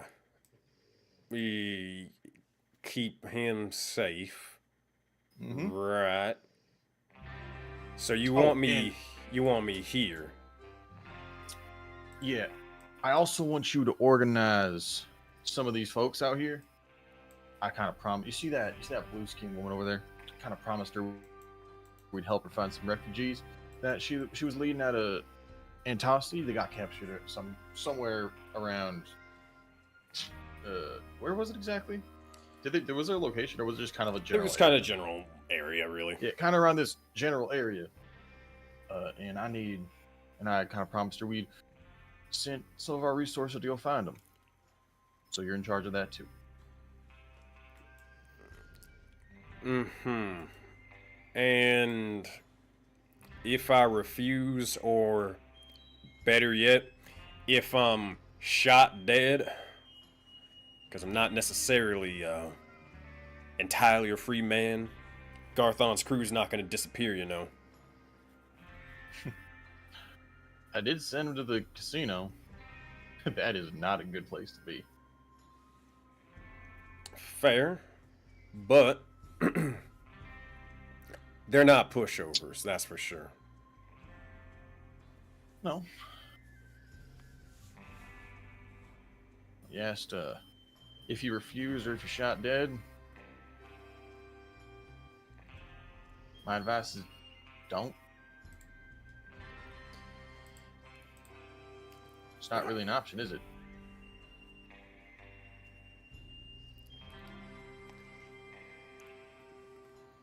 I guess not. But tell me... Yeah, I'll fucking go for it. Tell me this, though. So explain to me why... Because I'm a little bit hazy on the details. Explain to me why you take me from my own sort of troop, my own gang, under a desert boss, mind you. Dead or alive, don't matter. Desert boss, mind you. Then decide to employ me to work for you all after specifically telling or lying to my original gang that I'm elsewhere or something else is happening. And I just so happen to, you know, not be there before everything goes to shit. Because for some cosmically horrible reason, you have my face. And I have memories in my head of you as my father. And you're going to tell me why. Can Sylvia cast detect thoughts on him? I want to see if he's lying. On who? Atticus? He hasn't said anything. Yeah. I mean, you cast detect thoughts. I mean, surface thoughts is just he's genuinely like confused and trying to like think of this. First, she wants to just clock whenever he tries to lie to catch him on him. Like whenever he tries to like think a little bit more of like a, you know, think more of an excuse up, right? Yeah, yeah. You might have to push deeper, but unless it's like a blatant one, then you have to. Unless it's a blatant one, you'll be fine. But if you really want to get an insight onto him, you have to push deeper. And Sylvia's gonna look at Atticus and just cross her arms and say, "Please, do not lie to us." And she's gonna push deeper. Got you. I believe they need to make a wisdom saving throw. Mm-hmm. He does not have my aura protection. That doesn't matter. Shit. Yeah, okay, yeah. That's a 10. Alright, he fails. Well, here. There's no point of hiding it. Jazz is gonna go, he's just gonna go do his own thing for a minute. Carter's gonna do also the same thing as well. leaving you guys to your own Carter, you devices. keep Jazz alive too. That's it. Yes. What? Okay. All right. Now we are at time for the session. So anybody who does need to get going, obviously you can. I'm gonna stick around here and kind of play out this last scene for the next like 10, 15-ish minutes. But if you gotta get going, by all means, you're all good. You can head out. Yeah, I'm old. I'm gonna go to sleep. All right. Good night. I spent every single resource, even the super extra ones. I have everyone in the freaking camp healed to full. What a guy. Awesome. Razik's going to bed. Fair enough.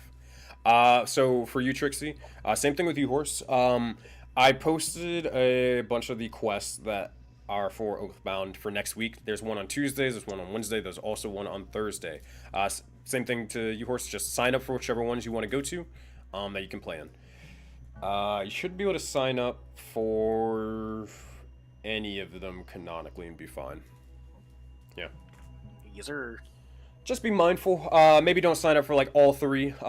Just like allow other people to be able to get into games as well. I'll make sure to monitor it and make sure everybody gets into at least one game next week, especially if they weren't able to play this week. But all right, Cool beans. see you, Later, buddy. y'all. So, Atticus will begin and say this. Alright, well, here's, I guess, oh shit, actually, I guess where do we want to begin?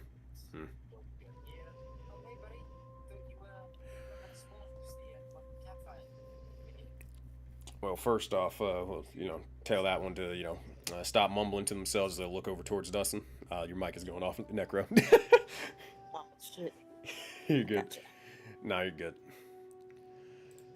Well,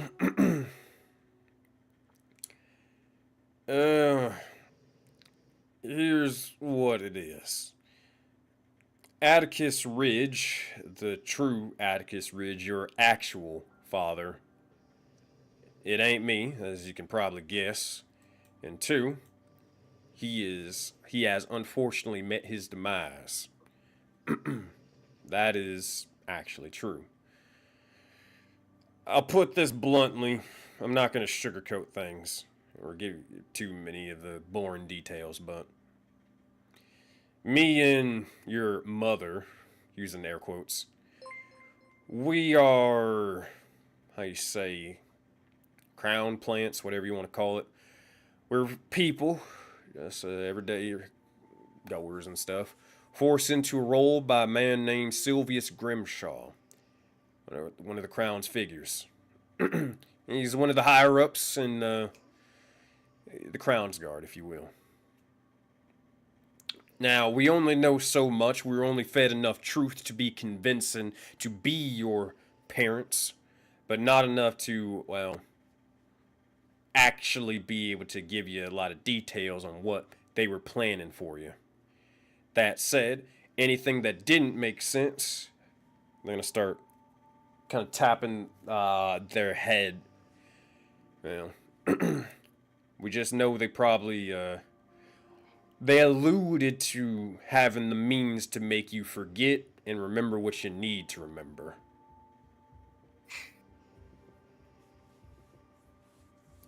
You following so far? I am. Now, I don't know how they did it, but that's what we know. Point being, you're ordered to never reveal who we really were because the fear of, well, the entire crown coming down in our head kept everything going on maybe as long as it did. And are you going to tell him the other thing? Getting to it.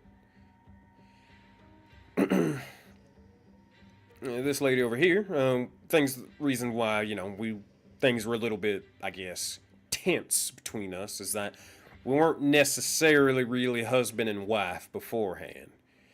We are married, that is true, but after everything kind of happened, we just kind of got stuck with one another, and I think we're better for it. She'll roll her eyes, but point being is that we were just two terrified people. God damn, Crunch, you are just snoring up a storm. I don't know if you hear him, but holy shit. There we go. We're two people who are just terrified, if you will. Forced to act like a family.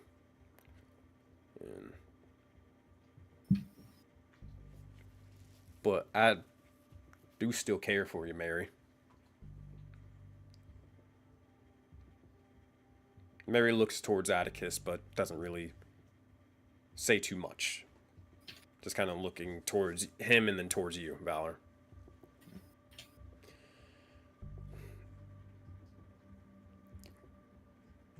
What I do know on my end is... I cannot confirm or deny it, so take it for what it is, but... from what I overheard just when we were in the office in Thrine. Sheriff's office, rather. Something about they were trying to... how you say... control the story of your life. Something about forging letters from someone, having handlers to raise you or something. Just constructing it, almost a whole narrative for you.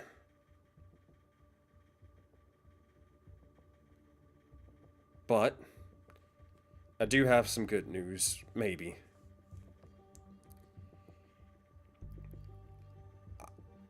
I do know, well, where your mother actually is. Your real mother.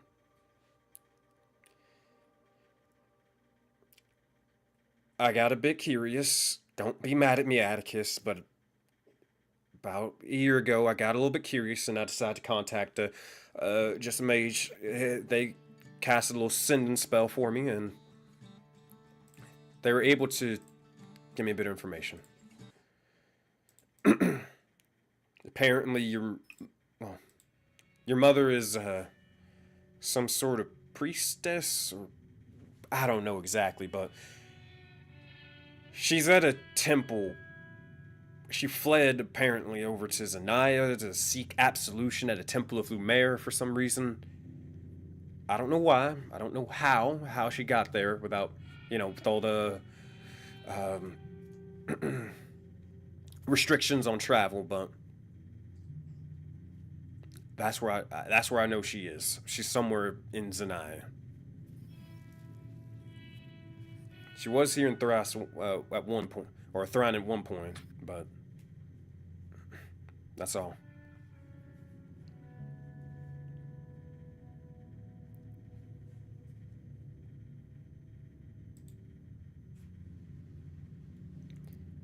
That's long of it, but you got any more questions that we can specifically answer? So how long have you been my parents?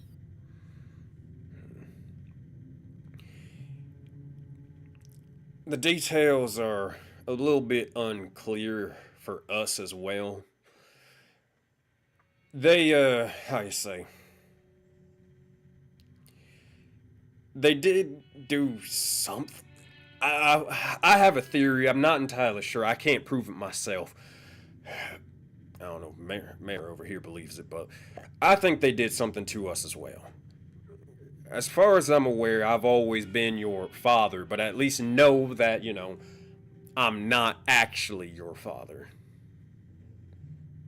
Something is making it all hazy like whenever I try to think of it. Yes, go ahead and make your highest saving throw. Dude, I'm fucking doing IRL saving throws because I'm like, what the fuck is going on?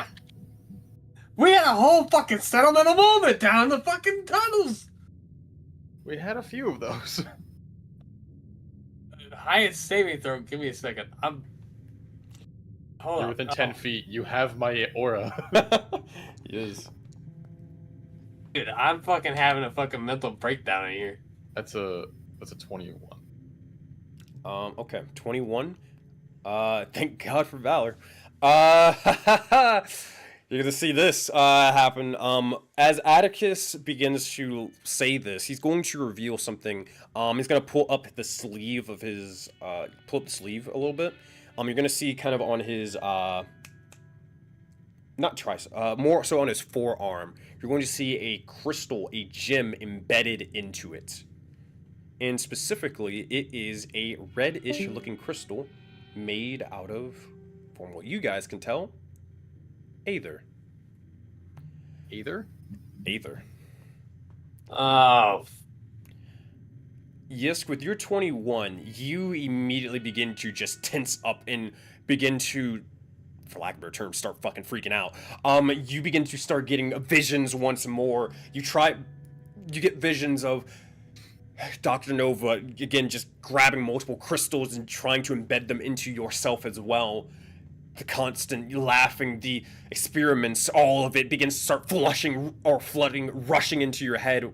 But with the 21, thanks to Valor, thanks to some of your allies and companions being around you here, for some reason, you don't break.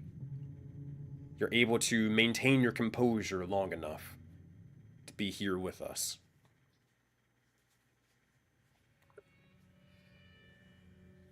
you could just take a seat and just start tinkering on a glove for Sylvia and just breathing heavily. That is way too much for him to handle.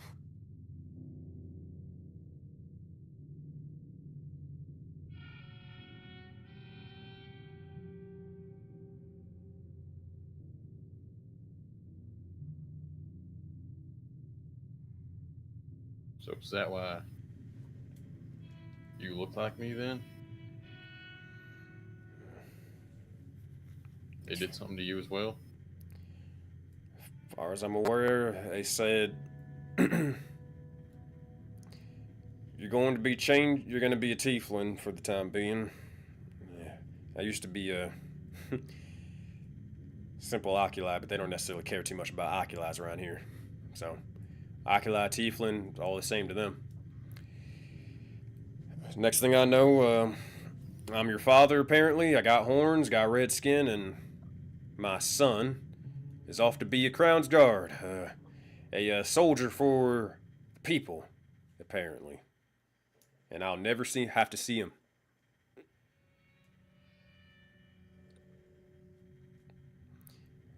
Mary will also begin to kind of move a sort of portion of her arm and sleeve as well, and you'll also see a similar crystal embedded into her arm.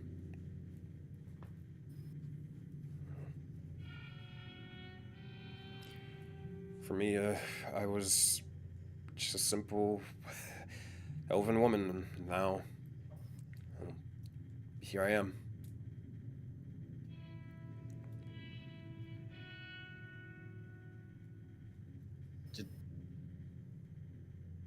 Was this your choice?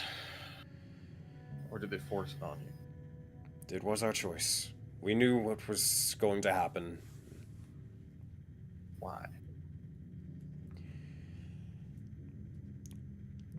Well, there's just telling me, there's no way to sort of sugarcoat it. Money to survive. Look, I don't think I need to be the one to break the news to you, but Leoneos is a fucked up place. People are being thrown into arenas, forced to fight to the death just because the king wills it. There's famine riddled across the land, people barely able to eat and survive. Look, before any of this happened, I didn't even have a house to call my own. Sure, this one over here pisses me off more than anything, but I got food, I got clothes on my back, I was safe before that whole Garthon business happened. We should have never picked Thran to sort of settle down, but we didn't have a choice. But the point is that I'm here. money. Survival.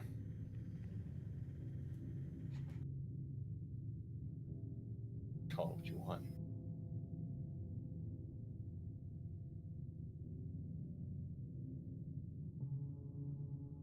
You were a part of this charade for money?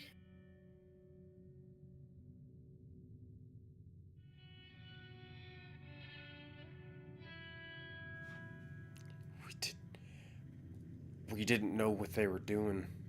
We didn't know. They said we weren't going to see you again. We'd never have to worry about anything. They'd scrub any of our records clean. We'd actually have a chance at life. We didn't know it would cause you or anybody that much pain. All we knew was that we were just going to be apparently someone's parents. I looked at it as if I was just adopting someone.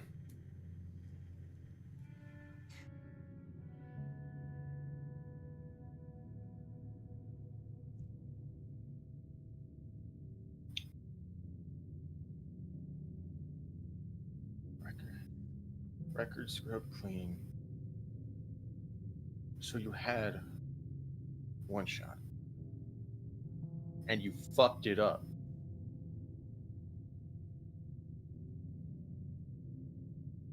So you took this deal for another one?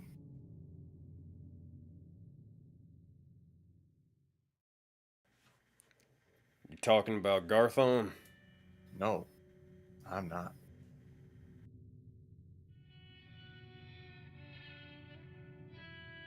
You said you took the deal to get records wiped clean for a chance at life. Sounds to me like you had a chance at life and you made mistakes. And so to get those mistakes expunged, you took this deal. Am I wrong? No, you're not.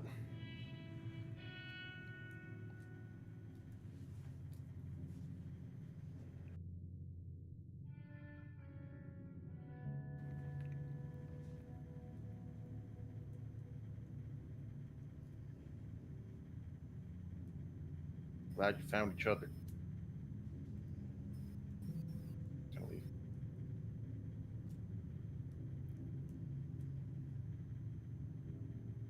Walks by, yes, we'll just look at them. I could eat them.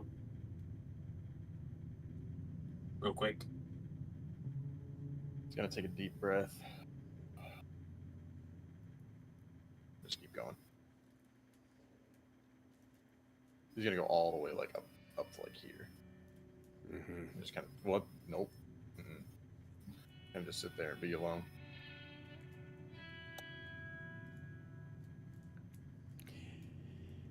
Go ahead, Yisk and Sylvia. Sylvia, you'll get advantage on this. Go ahead and make an insight check. Not on Valor, on these two.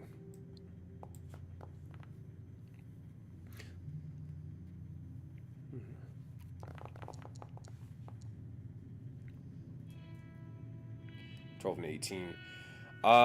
Yes, you probably resonate with it the most. Sylvia, you're more so just not surprised rather than anything with your short time with the crown. It seems to be that these individuals, unfortunately, were more so... They did have a choice. They did make their choice and decision. But it seems to be that they were just individuals kind of caught up in the crown's affairs. They were kind of taken advantage of, if you will, based off of their already like predisposed position in life and society.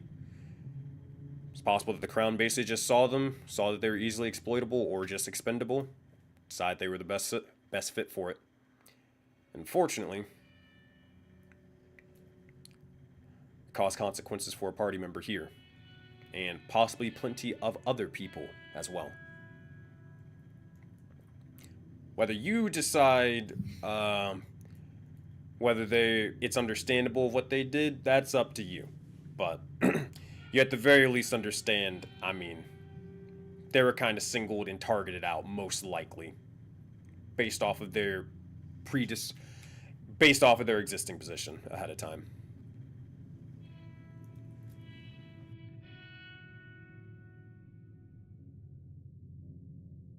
Yes, will just look at them. And for once, just feel pity.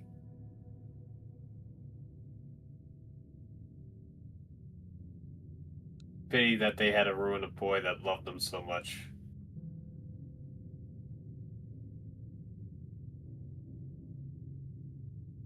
Just turn back to go find a glove to work on.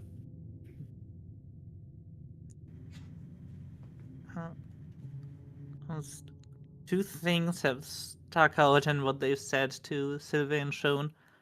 Like, first of all, the crystals. Could I roll something to see if my deduction is right in some way? What is your deduction? I'm thinking that those crystals, they come from souls. So, two possibilities. Either they are the reason why they are tieflings, which would be my second question with her infernal knowledge to see how it's possible that they just turned them into tieflings. And the second idea is that maybe it has to do with the memories, that those crystals have the memories of those people that were turned into crystals. Go ahead and try to make an investigation check. I would say for this one.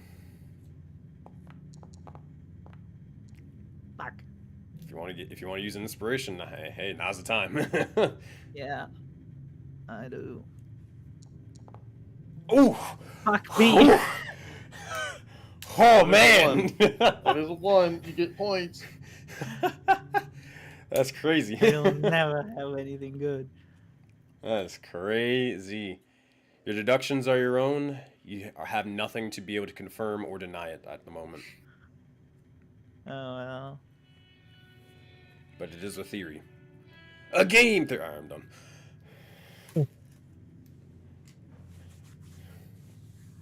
And Sylvia's also gonna leave them be to go and deal with her two new people. Mm-hmm. As you kind of do, you all go about your own different devices, kind of hang out a little bit, and get ready to bed down for the night.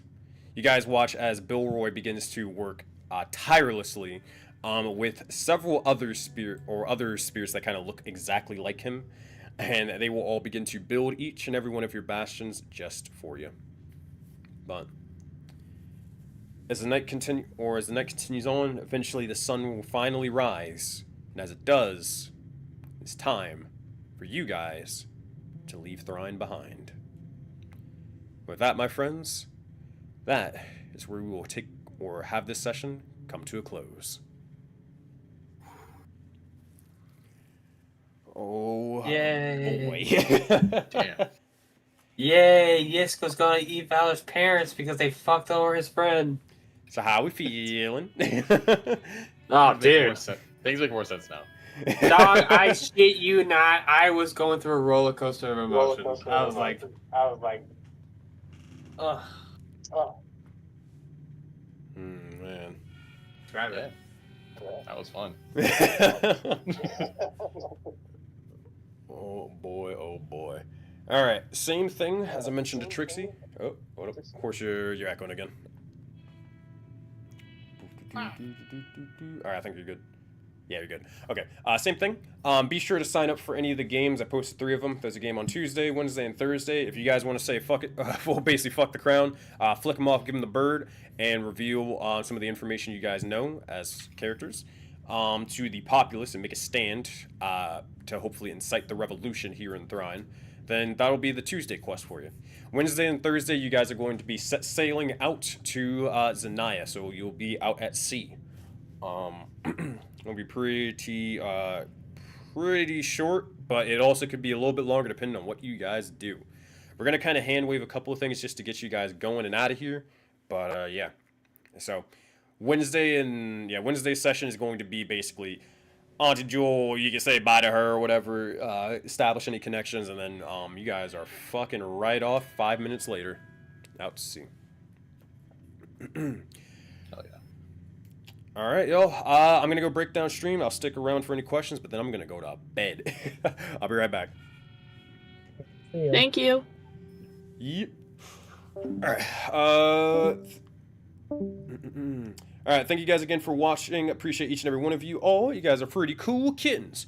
We're going to be live tomorrow. We might be live tomorrow for Golden Glory. We'll see. We'll see. I try not to stream that game because I like just being a player and being immersed, but if I feel like it, we'll see. If I don't, then I will maybe be streaming Sunday. Maybe. We'll see how I'm feeling. We'll see how I'm feeling. Friday I won't be able to because I'm going to be hanging out with my girlfriend's parents, so I will not be able to do that. And I'm going to be also working on a bunch of Aurora stuff, so yeah. We'll see. But I will see you guys when I see you guys. Expect a couple of new videos coming out on the YouTube channel. And with that said, peace.